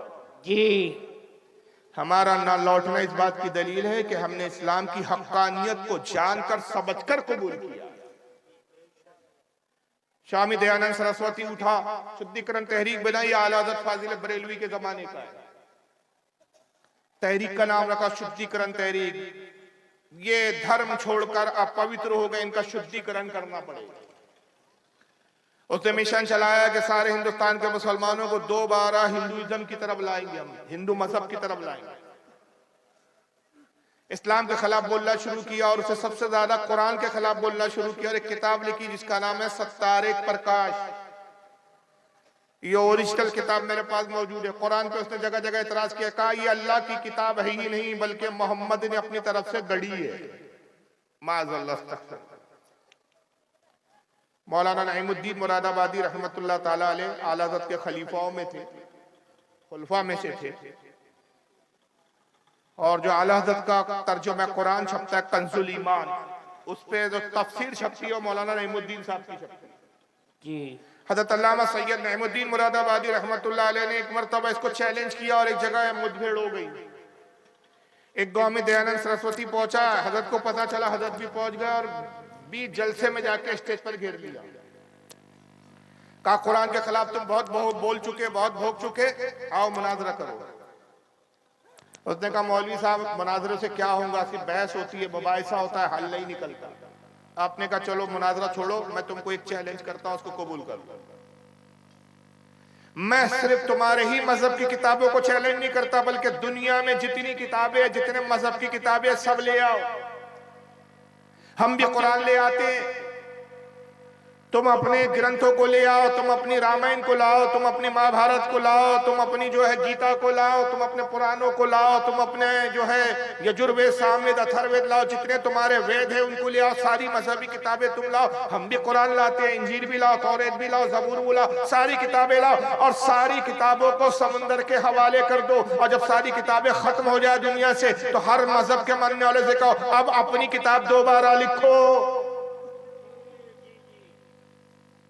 तो हम दावे से कहते हैं कि अगर दोबारा लिखने के लिए कहा जाएगा तो सिर्फ कुरान ही एक ऐसी किताब है जो दोबारा लिखी जा सकती है, बाकी दुनिया की कोई किताब दोबारा लिखी नहीं जा सकती। इसलिए कि कुरान वो किताब है जो बच्चों के सीने में उतार दी गई। दुनिया की कोई किताब ऐसी नहीं कि जो सीने में उतारी गई। सीने में वही किताब उतरती है जिसका ताल्लुक दिल से हो, और दिल का ताल्लुक रब से होता है। पता चल गया ये किताब रब की नाजिल की हुई है, इंसान की बनाई हुई नहीं है। दुनिया की बाकी जितनी किताबें हैं सबके लिखने वाले इंसान, मगर कुरान वो है जो कलाम इलाही है। और जब कुरान अल्लाह ने उतारा तो दुनिया के तमाम कयामत तक के उलूम दे दिए। तो अल्लाह ने फरमाया हबीब इसमें गैब की भी खबरें हमने दी, हमने हर चीज तुम्हें इसमें अता कर दी। और हबीब तुम किताब पढ़ाने वाले हो तो सबसे पहले तो तुम्हें इल्म देना है, तुम्हें इल्म अता किया जाएगा तो तुम दुनिया को इल्म बताओगे। तो हमने तुम्हें कितना दिया, कितना दिया, कितना दिया। तो रब ने फरमाया कि हबीब हम तुम्हें इतना इल्म अता कर रहे हैं, कयामत तक का हर इल्म दे रहे हैं, हर बात की हम खबर दे रहे हैं, इतना दे रहे हैं कि जो कुछ हो चुका वो भी हम तुम्हें बता रहे हैं, माकाना वमा यकून, जो हो चुका वो भी बता रहे हैं, जो होने वाला है वो भी बता रहे हैं। और ए हबीब हम तुम्हें पढ़ा रहे, कायनात में कोई ऐसा नहीं जो तुम्हें पढ़ाए। अर रहमान, हम ही रहमान, अल्लमल कुरान, हमने कुरान नाजिल किया। खलकल इंसान, हमने इंसानियत की जान मोहम्मद को पैदा किया। अल्लमाहुल बयान, और उसे कलाम करना हमने सिखाया। वो अल्लमा का मालम तकुन तालम, महबूब जो तुम नहीं जानते थे वो सब कुछ हमने तुम्हें सिखा दिया। जो तुम नहीं जानते थे।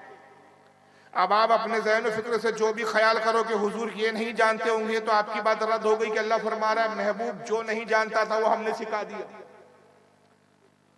तो दुनिया में कोई ऐसा इल्म बचा ही नहीं, कोई ऐसी खबर बची ही नहीं, कोई ऐसी बात बची ही नहीं कि जो अल्लाह ने अपने हबीब को ना बता दी हो। और इतना गैब बताया, इतनी छुपी हुई बातें बताई, इतनी छुपी हुई बातों को जाहिर किया। कहा कि हबीब हम छुपी बातें आपको बताते हैं और आप अपने असहाब को बताते हैं, और इस कदर बताते हैं, इस कदर बताते, इस कदर बताते। क्या महबूब वमा हुआ अलल गैब बिदनीन, हमारा ये नबी गैब की खबरें देने में बखील नहीं है, कंजूस नहीं है।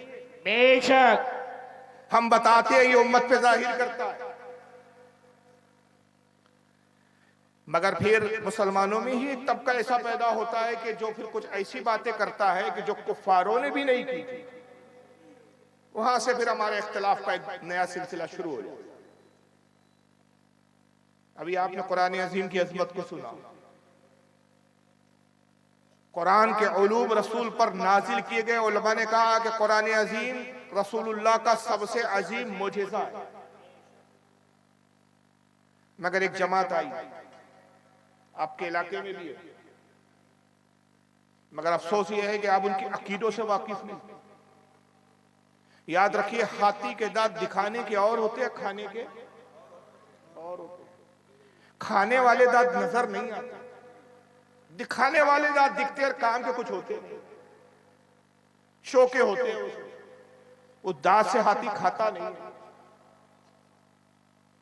खाने वाले दांत नजर नहीं आते, इसी तरह इनके छुपे हुए अकीदे नजर नहीं आते। इनकी नमाजें नजर आती, इनकी इबादत नजर आती, इनकी टोपियां नजर आती है, इनके कुर्ते पाजामे नजर आते, इनका दिखावा नजर आता है, लेकिन अकीदा नजर नहीं आता।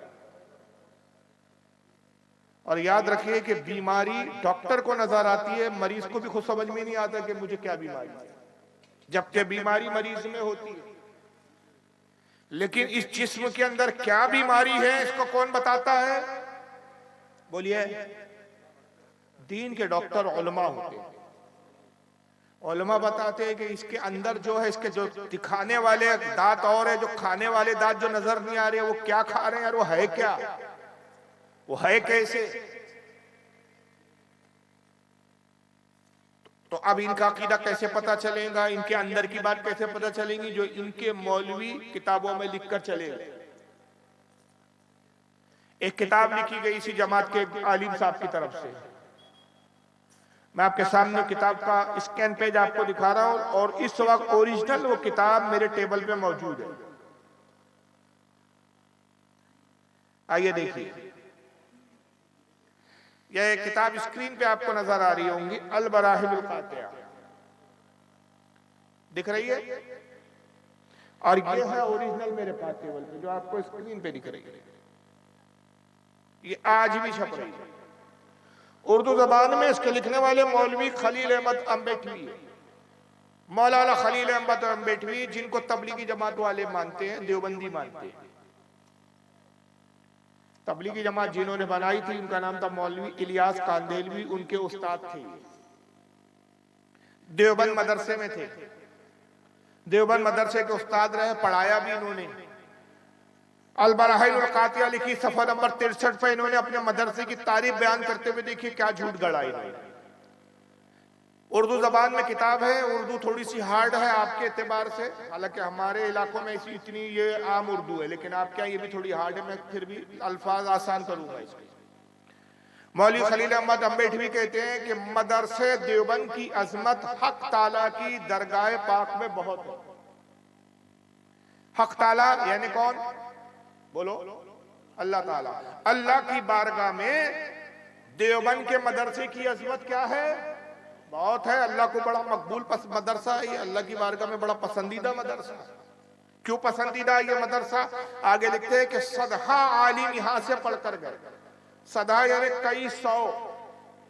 कई सौ की तादाद में यहां से आलिम इस मदरसे से पढ़ के गए और खल्के कसीर को जुल्माते जलालत से निकाला। एक बहुत बड़ी तादाद में, एक बहुत बड़ी जमात को गुमराही से, गलत कामों से, बुराइयों से निकाल दिया। यही सबब है, यही वजह है कि एक साले यानी एक नेक बुजुर्ग फक्र आलम अलैहिस्सलाम की ज़ियारत से ख्वाब में मुशर्रफ हुए।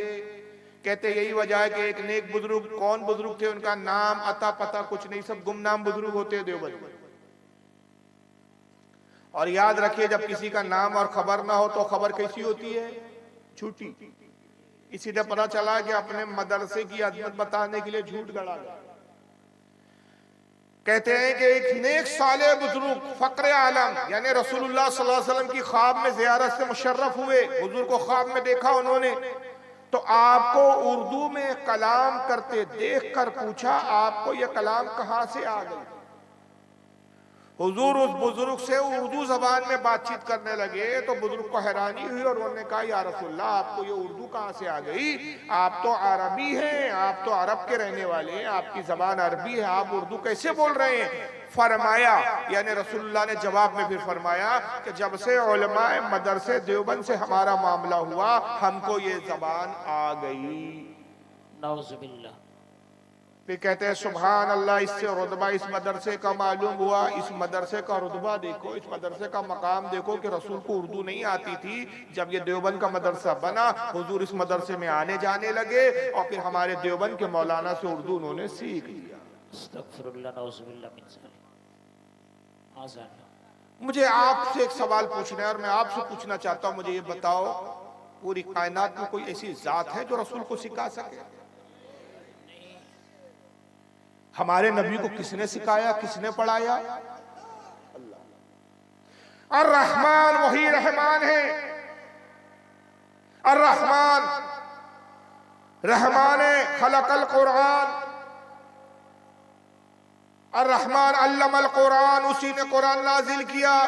खलकल इंसान, उसने इंसानियत की जान मोहम्मद को पैदा किया। अल्लमहुल बयान, अल्लमहुल बयान, वानी माफ कीजिए, अल्लमहुल बयान, उसने महबूब को कलाम करना सिखाया। अल्लाह कह रहा मैंने अपने नबी को बोलना सिखाया। और क्या सिखाया? वला रद्दी वला याबिसिन, ए महबूब जो भी दुनिया में तर और खुश है सब इस किताब में, सब तू जानता है, सब चीजें सिखा दी।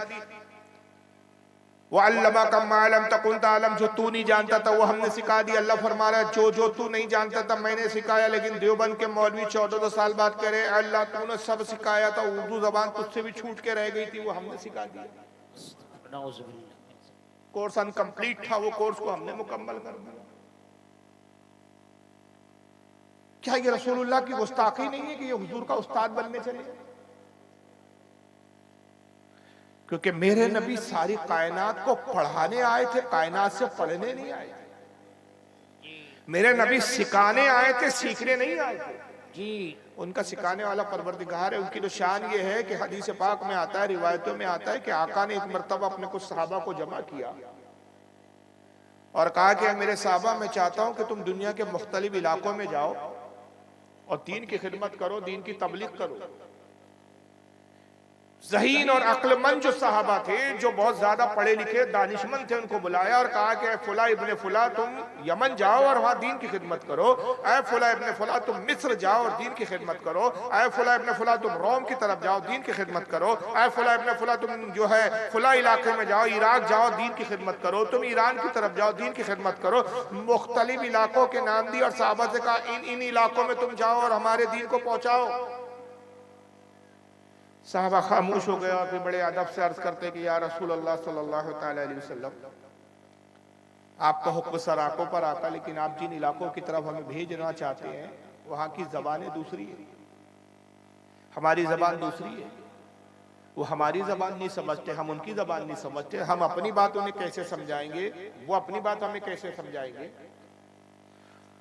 हुजूर ने ये नहीं फरमाया कि हाँ ये बात तो सही है, इसके लिए तो तुम्हें पढ़ाई करनी पड़ेगी, उस मुल्क की जबान सीखनी पड़ेगी। ये नहीं फरमाया। मेरे आका का मोजिजा देखिए, मेरे आका की शान देखिए। कहा कि मेरे असहाब जाओ अपने घरों में जाने की, सफर की तैयारी करो और कल सुबह फजर की नमाज में इस हाल में आना कि तुम सफर पर जाने के लिए तैयार रहो। वो सहाबी थे, वहाबी नहीं थे। उन्होंने शक नहीं किया कि या रसूलल्लाह एक रात में ऐसा कौन सा इनकलाब बर्पा हो जाएगा। वो घरों में आए, अपनी बीवी और अपने अहले खाना, अपने घर वालों से कहा खाने पीने का सामान लाओ, कपड़े लाओ, तैयारी करो, हमें सुबह सफर पे निकलना है। हुजूर के हुक्म से सामान तैयार हुए, सुबह निकले, ऊँटों और घोड़ों पे उन्होंने सामानों को लाद दिया और फजर की नमाज में हुजूर की खिदमत में आए। नमाज फजर हुजूर की पीछे इक्तिदा में पड़ी। नमाज फजर खत्म हुई, हुजूर मस्जिद के बाहर आए। फरमाया कहाँ है वो साहबा जिनको मैंने जाने के लिए कहा था। वो सारे साहबा आ गए। या रसूलल्लाह हम हाजिर है। कहा तुम्हें कहाँ जाने के लिए कहा था? या रसूलल्लाह मुझे यमन के लिए कहा गया था। ऐ फुला तुझे कहाँ के लिए कहा था? या रसूलल्लाह मुझे मिस्र के लिए कहा गया था। ऐ फुला इब्ने फुला तुझे कहाँ के लिए कहा था? या रसूलल्लाह मुझे रोम जाने के लिए कहा गया था। ऐ फुला इब्ने फुला तुझे कहाँ जाने के लिए कहा गया? या रसूलल्लाह मुझे ईरान जाने के लिए कहा। करीब आओ। हर सहाबी को हुजूर करीब लेते थे। अपना लुआबे दहन जिसको थूक कहते, अपना थूक नबी निकालते थे, उस सहाबी के मुंह में डालते। और रावी हदीस कहता है कि नबी का वो थूक मुबारक, वो लुआबे दहन, वो लुआब मुबारक, वो थूक मुबारक जिस सहाबी के मुंह में जाता उसी मुल्क की जबान उसको उसी वक्त याद हो जाती। सुभान अल्लाह, अल्लाहु अकबर, अल्लाहु अकबर। या रसूल अल्लाह, क्या समझे आप? मेरे नबी की शान ये है कि अपना थूक जिसे दे दे उस मुल्क की जबान उसको अता कर। जो दुनिया की मुख्तलिफ जबानें अपने थूक से अता करता हो, उसको उर्दू नहीं आती थी कि टीचर मौलवियों के पास उर्दू सीखने आया हो। ये नबी की तौहीन नहीं है, मजाक नहीं है नबी के साथ। यही मेरे आका सल्लल्लाहु अलैहि वसल्लम मदीने में सैर फरमा रहे हैं। एक ऊंट पागल और दीवाना हो गया, और जब ऊंट पागल हो जाता है तो बड़ा खतरनाक हो जाता है। जो आए ना जब फाड़ खाता है, उसका दांत इतने इतने सख्त और उसका जबड़ा इतना सख्त होता है कि अगर जबड़े में पकड़ ले तो गोश्त का लथड़ा ही लेके निकले। लोग उस ऊंट को देखकर डरते थे, भागते थे। जब ऊंट जिस तरह पे आता लोग भागना शुरू कर देते। पागल ऊंट है, पकड़ लेगा, नोच लेगा, नकोड़ लेगा, खा जाएगा। वो ऊंट आया, हुजूर सैर फरमा रहे साहबा के साथ। रसूलुल्लाह ने उस ऊंट को देखा, सरकार उस ऊंट की तरफ गए। साहबा ने अर्ज किया अल्लाह के नबी उस ऊंट की तरफ ना जाए, ये पागल है, ये जिसे देखता है नोच खाता है। आपने फरमाया कि मुझे नुकसान नहीं पहुंचाएगा, इसलिए कि सिवाय शरीर जिन्नातों के और शरीर इंसानों के दुनिया की हर मखलूक जानती है कि मैं अल्लाह का रसूल हूं। सब मुझे पहचानते। हुजूर उस ऊंट की तरफ गए और उसके सर को आप मोहब्बत से सहलाने लगे। अब फरमाया क्यों लोगों को सताता है, क्यों लोगों को परेशान करता है? ऊंट ने सर झुकाया और रसूलुल्लाह की नालेन, आपकी जूती मुबारक को चाटने लगा। नुकसान पहुंचाना तो दूर, फरमा बरदार हो गया। हुजूर ने फरमाया कि जवाब क्यों नहीं देता, क्यों लोगों को सताता है, क्यों लोगों को नकोड़ता और खसोड़ता है? उसने अपने मुंह को उठाया, हुजूर के कान के करीब लाया, कुछ आवाजें निकाली, सरकार मुस्कुराने लगी। सुभान अल्लाह। आका ने फरमाया इस ऊंट का मालिक कौन है? एक साहबी आगे बढ़े, सरकार ये मेरा ऊंट है। कहा तेरी शिकायत कर रहा है। कहा या रसूलल्लाह ये क्या कह रहा है? कहा ये ऊंट कह रहा है कि अल्लाह के नबी मैं पागल नहीं हूं, मैं दीवाना नहीं हूं। मामला ये है कि जब मैं जवान था तो मेरे मालिक ने मुझसे बड़ा काम लिया, मुझ पे बड़े बोझ लादे, मुझसे बड़ी खिदमतें ली। अल्लाह के नबी अब मैं बूढ़ा हो गया हूं तो अब ये है कि मुझे काट कर मेरा गोश्त खाने की फिक्र में है। ये लोग मुझे काट के ज़बह करके खाना चाहते। तो या रसूलल्लाह मैंने अपनी जान बचाने के लिए पागलपन का सोंग रचा रखा है। ये ढोंग कर रहा हूं मैं सोंग रचाए हुए, हकीकत में मैं पागल नहीं हूं। हुजूर ने कहा तेरी शिकायत कर रहा है, क्या ये सही है? उस साहबी ने कहा अल्लाह के नबी, इस ऊँट ने बिल्कुल सही कहा। कुछ दिन पहले की बात है कि मेरा बेटा कहने लगा, बजान ये ऊँट बूढ़ा हो गया, अब इसके ऊपर बोझ ला दो तो इसके पैर कांपने लगते हैं, इस पे कपकपी तारी होती है, ये कमजोर हो गया, काम नहीं करता, बूढ़ा हो चुका है, अब इसको काट पीट के गोश्त खा पी के खत्म कर दीजिए। बस जिस दिन हमने इसके काटने का सोचा उसी दिन से इसने हमें काटना शुरू कर दिया। हमने दीवाना और पागल समझ के इसको छोड़ दिया। हुजूर ने फरमाया ये जिंदगी को पसंद करता है, ये जीना चाहता है। ऐ मेरे साहबी ये ऊँट मुझे दे दे और इसके एवज कुछ रकम ले ले। उन्होंने कहा या रसूलल्लाह वैसे भी ऊँट हमारे काम का नहीं, हमने तो यूं ही छोड़ दिया है, मैं आपको तोहफे के तौर पर वैसी अता कर देता हूँ, पेश करता हूँ। हुजूर ने ऊँट की लगाम पकड़ी और फिर ऊँट से कहा कि ऊँट देखिए सरकार के जुमले सुन लिया, अल्लाह करे कि आप इसकी अहमियत को समझ जाए। कहा ऊँट जा, तू आज से आजाद है, अब आबादी में मन ना रहे कि लोग तुझसे डरते हैं, जंगल में चला जा, जंगल में जो चाहे खा पी, कोई दरिंदा तुझ पर हमला नहीं करेगा, इसलिए कि तुझे अल्लाह के रसूल ने आजाद किया है। सुभान अल्लाह। गोया रसूल बता रहे हैं कि जिसको मैं आजाद कर दूं दुनिया की कोई मखलूक उसको नुकसान पहुंचा नहीं सकती। जो मेरी पनाह में आ गया वो अल्लाह की पनाह में आ गया, और जो अल्लाह रसूल की पनाह में आ गया कायनात की कोई चीज उसको नुकसान नहीं पहुंचा। बेशक सुभान अल्लाह। कोई दरिंदा तुझे नहीं नुकसान पहुंचाएगा। गोया हुजूर ये भी बता रहे हैं कि दरिंदे भी पहचानते हैं कि ऊँट मुस्तफा का आजाद करदा हुआ है। ये कौन से दरिंदे हैं जो नबी को नहीं पहचान पा रहे हैं?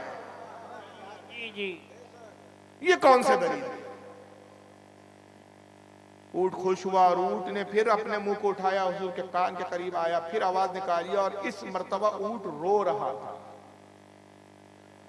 उसकी आंखों में आंसू बह रहे थे। रसूलुल्लाह ने जब उसकी कुछ आवाजों को सुना सरकार भी रोने लगी। साहबा के तो कुछ समझ में नहीं आया, अर्ज के अल्लाह के नबी इसने क्या कहा कि रो रहा है और आप भी रो रहे हैं? आपने इरशाद फरमाया इसने ऐसी बात कही कि खुद भी रो रहा है और मुझे भी इसने रुला दिया। ऐ लोगों, ये कह रहा है कि अल्लाह के नबी आज आपने मेरी जान बख्शी है, आज आपने मुझे आजाद किया, मैं अल्लाह की बारगाह में दुआ करता हूं कि कयामत के दिन अल्लाह ताला आपकी गुनाहगार उम्मत को जहन्नम से आजाद फरमा दे। ये मेरी उम्मत के लिए दुआ कर रहा है, इस बात पर मुझे भी रोना आ गया। इस ऊँट को मेरी उम्मत की कितनी फिक्र। वाकया खत्म हो गया, ऊँट जंगल चला। समझ में क्या आया?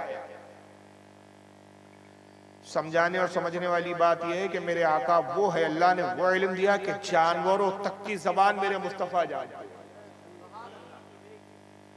मगर ये कह रहे हैं कि नहीं साहब उर्दू जबान हमारे देवबंद में सीखी, और यही नहीं फिर एक दूसरी किताब लिखी गई साहब तौहीन। देखिए ये है वो इख्तलाफी बातें जिसकी बुनियाद पर इन जमातों से हम अहले सुन्नत इख्तलाफ करते हैं, और इन्हीं बातों पर हमारे उलमा इनका रद्द करते हैं। ये किताब लिखी गई है तज़किरतुर रशीद। ये दूसरे मौलाना गुजरे देवबंद के जिनका नाम है मौलवी रशीद अहमद गंगोही, ये बानी तबलीगी जमात मौलाना इलियास कांदेलवी के पीर साहब थे। उनकी तारीफ में किताब लिखी गई तज़किरतुर रशीद। लिखने वाले मौलाना खलील आशिक इलाही मोहम्मद आशिक इलाही मीठी देवबंद के आलिम थे। ये सब मर चुके हैं लेकिन किताबें आज भी छप रही है। मौलाना अशरफ अली थानवी देवबंद के एक बहुत बड़े आलिम थे जिनको ये हकीमुल उम्मत कहते हैं। मौलवी कासिम नाना तवी जिनको ये हुज्जतुल इस्लाम कहते हैं, और इनके बारे में कहते हैं कि देवबंद का मदरसा इन्होंने बनाया। खलील अहमद अम्बेटवी के आप सुन चुके, जो मौलवी इलियास कांदेलवी इस्माइल इलियास कांदेलवी के साहब उस्ताद थे। ये पीर साहब थे रशीद अहमद गंगोई, ये भी देवबंद के थे। इन सब मौलियों के जो पीर थे उनका नाम था हाजी इमदादुल्लाह महाजीर मक्की। सुना ये नाम कभी आपने? हाजी इमदादुल्लाह महाजीर मक्की देवबंदी, उनको मोहब्बत में प्यार में लाड़ में आला हजरत कहते हैं। और हम पे इतराज करते हैं कि सब तो इस जमाने में हजरत है, ये बरेली में तुम्हारे यहाँ आला हजरत कहां से आ रहे? इनके अपने घर के आला हजरत की खबरें नहीं है कि इनके हाजी इमदादुल्लाह को आला हजरत कहा जाता है। अब आइए अपने मौलियों की अजमत और फजीलत बताने के लिए कैसे चने के झाड़ पे चढ़ाया है अपने मौलियों को जरा सुनिए। नबी को तो उर्दू नहीं आते थे लेकिन इनके मौलियों का हाल सुनिए क्या है। सफा नंबर 46 है इसका 46, और इसकी वॉल्यूम नंबर जिल नंबर 1 है। लिखते आला हजरत की भावज का हुस्न एतकाद और मुखलिसाना बर्ताव था। आला हजरत कौन? भूल गए यार? अभी नहीं भाई, अभी बताया ना मैंने आपको, 2 मिनट नहीं हुए यार। हाजी इमदादुल्लाह, उनके बारे में कहा जा रहा है। उनकी भावज, भावज किसे कहते हैं? भाभी को, भाई की बीवी को। उनके भाई की जो बीवी थी उसमें एतकाद था, उसका अकीदा बहुत अच्छा था, मुखलिसाना बर्ताव था, यानी लोगों से बहुत अच्छे से बातचीत करती थी, अच्छे से पेश आती थी, मेहमानों का खाना खुद पकाती थी, मेहमानों का खाना खुद पकाती थी, और किसी वक्त किसी मेहमान के नावक्त आने से कभी तंग दिल ना होती थी। किसी भी वक्त मेहमान आ जाए, चाहे रात हो, दिन हो, दोपहर हो, कभी बुरा नहीं मानती थी, कभी दिल में मलाल नहीं आता था कि यार ये बेवक्त कौन सा मेहमान आ गया। बड़े खुशी से खाना पकाती थी। एक दिन आला हजरत ने ख्वाब देखा, हाजी इमदादुल्लाह साहब ने ख्वाब देखा कि आपकी भावज आपके मेहमानों का खाना पका रही है, कि जनाब रसूल मकबूल सल्लल्लाहु अलैहि वसल्लम तशरीफ लाए और आपकी भावज से फरमाया, उठ, तू इस काबिल नहीं कि इमदादुल्लाह के मेहमानों का खाना पकाए, उसके मेहमान उलमा हैं, उसके मेहमानों का खाना मैं पकाऊंगा। माज़अल्लाह, अस्तगफिरुल्लाह। ये उर्दू की इबारत स्क्रीन पे आपके सामने।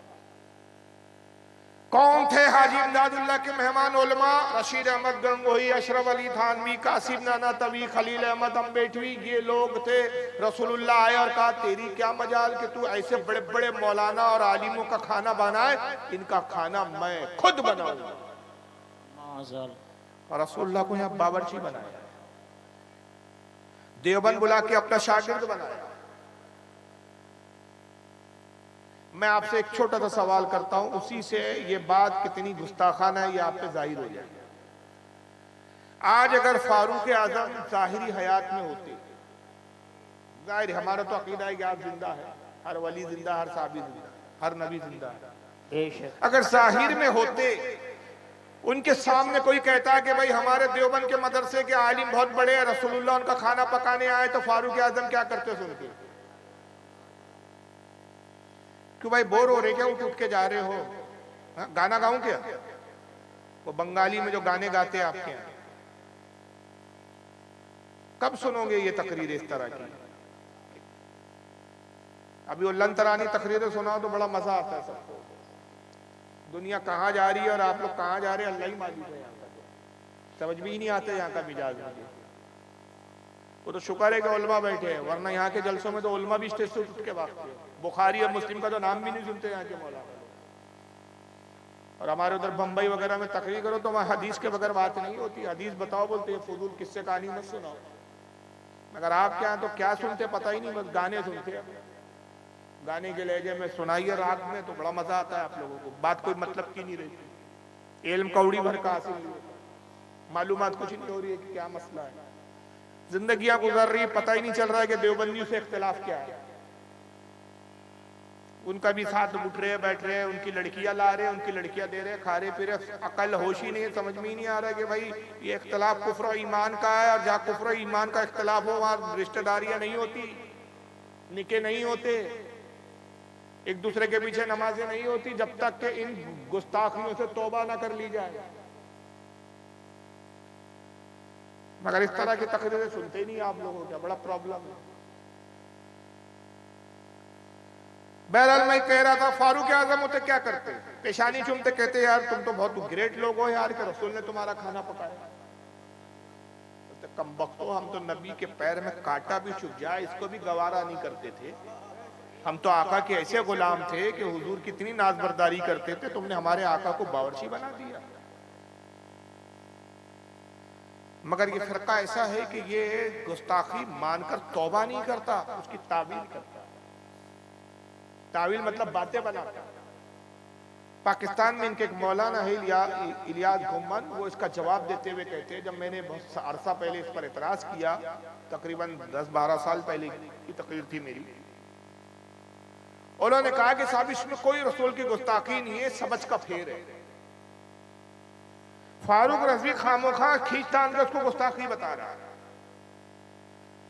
इसका सीधा सीधा मामला यह है भाई कि रसूलुल्लाह खाना पकाने अगर आ भी गए थे तो उलमाए देवबंद हुजूर के बच्चों की तरह है। हुजूर ने अगर शफकत के तौर पर मोहब्बत में अपने छोटों के लिए कुछ काम कर दिया तो ये हुजूर की मोहब्बत है, इसमें गुस्ताखी कहां से?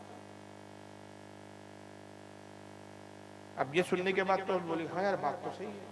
फिर मिसाल भी दी इन्होंने कहा कि कई बार ऐसा होता है कि घर में माँ नहीं होती, बच्चे बाप के पास है, माँ किसी काम से चले गई, मैके चले गई, अपने माँ बाप से मिलने थोड़ी देर के लिए चले गई, पड़ोस में चले गई, बच्चे छोटे हैं, बच्चों को भूख लगी तो बाप ने कहा चल रुको मैं खाना बना देता हूँ। बाप ने कुछ बच्चों के लिए खाना बना दिया तो क्या बावर्ची हो गया? छोटे बच्चों ने पेशाब पाखाना कर लिया, कई बार बाप जो है उनकी कपड़े वगैरह बदल देता है, उनकी जो है वो शर्मगाह वगैरह धुलवा देता है, तो क्या उससे भंगी हो गया, मेहतर हो गया? भाई बाप भी तो बच्चों के काम करता है, तो उससे कोई नौकर तो नहीं बन जाता। तो रसूलुल्लाह तो पूरी उम्मत के बाप की तरह है, हमारे उलमा रसूलुल्लाह के बच्चों की तरह है। हुजूर आए मोहब्बत में, शफकत में, उल्फत में, हमारे उलमा का खाना बना दिए, तो इसमें कौन सी इतनी वबेला मचाने की जरूरत है? मैंने जवाब में कहा और वही जवाब आपको सुना रहा हूं। मैंने कहा देखिए ये बात ख्वाब की है, उन्होंने लिखा है कि आला हजरत ने ख्वाब देखा, हकीकत की नहीं है। तो ख्वाब क्या सिर्फ आपके आला हजरत को ही दिखते थे कि हमें भी दिख सकते हैं? ख्वाब तो हमें भी दिख सकते हैं। और ये उसूल है, आपने ये कानून और उसूल बनाया कि अगर बड़ा छोटों का काम करे तो ये मोहब्बत है, शफकत है, ये गुस्ताखी नहीं है। तो इसी उसूल की बुनियाद पे मैं कहता हूं मुझे भी एक ख्वाब दिखा, और ख्वाब ये दिखा कि मेरा नौकर मेरे घर का बाथरूम साफ कर रहा था, पाखाना साफ कर रहा था, तभी मौलाना अशरफ अली थानवी आ गए, रशीद अहमद गंगोही आ गए, कासिम नानतवी आ गए। एक के हाथ में झाड़ू थी, एक के हाथ में पानी था, एक के हाथ में फिनाइल की बोतल थी। उन्होंने मेरे नौकर को बड़ी बुरी तरह डांटा और डांट के कहा उठ उठ फारूक रज़वी बहुत बड़े आलिम है, तेरी क्या मजाल कि उनका पखाना तू साफ करेगा, उनका पखाना हम तीनों मिलकर साफ करेंगे। क्या बात, जी जी जी इशारा। तो बड़े थे मुझ छोटे का काम कर गए, इससे क्या वो भंगी हो गए? नहीं हो। लेकिन अकीदे का आप दोगलापना देखते चलिए। एक तरफ तो ये जमात कह रही है कि रसूलुल्लाह सल्लल्लाहु अलैहि वसल्लम उर्दू जबान सीखने हमारे यहाँ आए, फिर यही जमात दूसरी जगह कह रही है कि रसूलुल्लाह सल्लल्लाहु अलैहि वसल्लम हमारे मौलियों को खाना पकाने आए।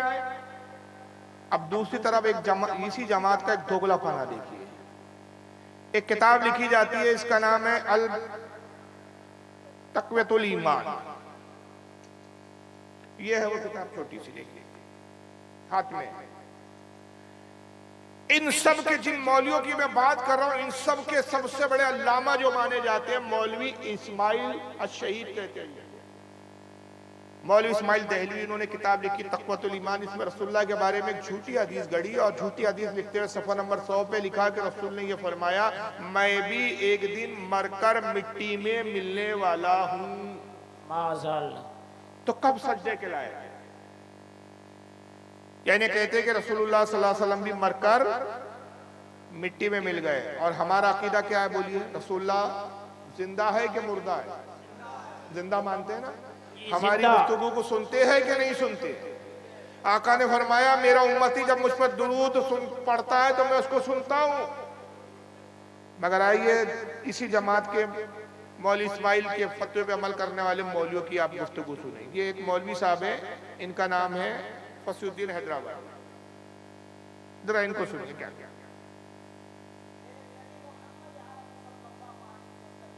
आवाज बढ़ाइए।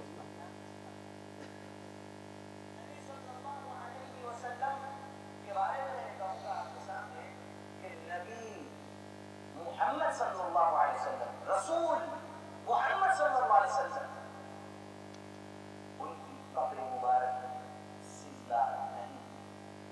जब हमारे नबी मोहम्मद सल्लल्लाहु अलैहि वसल्लम उनकी कब्र मुबारक जिंदा नहीं है तो फिर दूसरे उम्मती जिंदा है, फिर कैसे जिंदा हो सकते हैं? पहला जुमला इस बदबख्त ने क्या कहा? रसूलुल्लाह सल्लल्लाहु अलैहि वसल्लम अपने आप को खुद शिफा नहीं दे सकते। शिफा यानी अपने आप को खुद फायदा नहीं पहुंचा सकते। जब हुजूर अपने आप को फायदा नहीं पहुंचा सकते तो दूसरे को क्या फायदा देंगे? क्यों फायदा नहीं पहुंचा सकते हुजूर अपने आप को और दूसरों को? इसलिए कि रसूलुल्लाह सल्लल्लाहु अलैहि वसल्लम अपनी कब्र में जिंदा। जब मोहम्मद सल्लल्लाहु अलैहि वसल्लम अपनी कब्र में जिंदा नहीं है तो फिर दूसरे उम्मती हो सकते हैं। तुम तो बुजुर्गों के बारे में कहते हो, तुम सोचते हो गरीब नवाज भी जिंदा है, गौसे पाक भी कब्र में जिंदा है। यहाँ जाइए, बात कीजिए, दुआ कीजिए, इनसे कुछ मांगिए तो ये सुनते हैं, हाजतें पूरी करते हैं, अल्लाह से तुम्हारे लिए दुआ करते हैं। कहाँ, ये जिंदा नहीं। और अगर तुम जिंदा मानते हो इन बुजुर्गों को तो आइए इस मौलवी से सुनिए, मौलवी महराज रब्बानी क्या कहता है। इसका नाम है मौलवी महराज रब्बानी। सुनिए।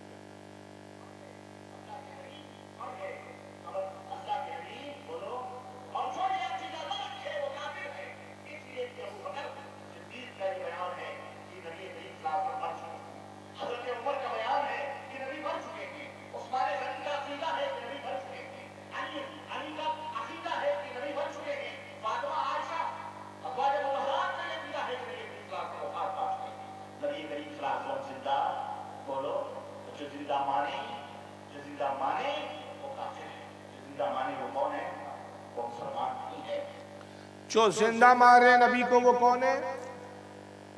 काफिर है। और नबी सल्लल्लाहु अलैहि वसल्लम जिंदा नहीं है अपनी कब्र में। ये किसका अकीदा है? कहता है ये अबू बकर सिद्दीक का अकीदा है, ये हजरत उमर का अकीदा है, उस्मान गनी का अकीदा है, हजरत आयशा का अकीदा है, हजरत सैयदा फातिमा का अकीदा है। मैं अगर हर जिन सहाबा के इसने नाम दिया, हर सहाबा के बारे में रिवायतें सुनाऊं तो ये बयान बहुत वक्त चाहेगा और उतना वक्त है भी नहीं और उतनी देर आप सुन भी नहीं पाओगे। मैं मजबूरी तौर पर सिर्फ एक हदीस सुना देता हूं ताकि कल ये कोई ना कहे कि इसने तो दलील दी थी, आपने उसका तो रद्द किया नहीं। बस उसने कहा अबू बकर का अकीदा। तमाम सहाबा में सबसे अफजल कौन है? तो जो अबू बकर का अकीदा हुआ वो तमाम सहाबा का अकीदा हुआ कि नहीं हुआ? मानेंगे आप? आइए, हजरत अबू बकर का अकीदा क्या है? इसको बहुत बड़े बड़े मुहद्दिसीन हैं, मैं किताबों के सिर्फ नाम इसलिए ले रहा हूँ कि रिकॉर्डिंग में आ जाए। मुझे पता है ये किताबों के नाम शायद आपने सुने भी नहीं होंगे, लेकिन जो इस दुनिया के हैं, जो इल्म रखते हैं, वो जानते हैं किताबों की अहमियत क्या है। इब्ने असाकिर बहुत बड़े इमाम गुजरे, इमाम इब्ने असाकिर, उनकी किताब तारीख दमिश्क, उसके अंदर ही उन्होंने रिवायत बयान की। इमाम जलालुद्दीन सयूती रहमतुल्लाह अलैह, वो रिवायत अल खसाइसुल कुबरा किताब है, उसकी जिल्द नंबर 2 में उन्होंने रिवायत बयान की। हज़रत मखदूम अशरफ जहांगीर सिमनानी ने अपनी किताब लताइफ अशरफी में इस रिवायत को बयान किया। इमाम अब्दुर्रहमान जामी ने अपनी किताब नुफ़ातुल उन्स के अंदर इसको बयान किया। हत्ता के मौलवी अशरफ अली थानवी जो इस फिरके का खुद है, मौलवी अशरफ अली थानवी ने अपनी किताब जमालुल औलिया में इस किताब को रिवायत किया। शाह अब्दुल अजीज मोहदी से दहलवी ने, हजरत शाह अब्दुल अजीज ने फतावे अजीजिया में इस रिवायत को बयान किया। मुतअद्दिद इमाम ने रिवायत की। और रिवायत यह है कि जब अबू बकर सिद्दीक का विसाल होने लगा, उनका इंतकाल होने लगा, तो उन्होंने मौला अली को बुलाया और मौला अली को बुला के कहा कि अली, मेरी ख्वाहिश है कि मैं रसूलुल्लाह के पहलू में दफन किया जाऊं, लिहाजा तुम मुझे गुस्ल देना जैसा कि तुमने रसूलुल्लाह को गुस्ल दिया था।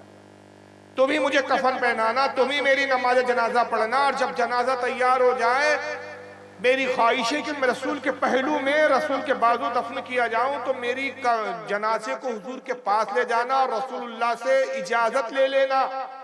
सुभान अल्लाह। बताइए, इजाजत जिंदों से ली जाती है कि मुर्दों से ली जाती है? जिंदा से।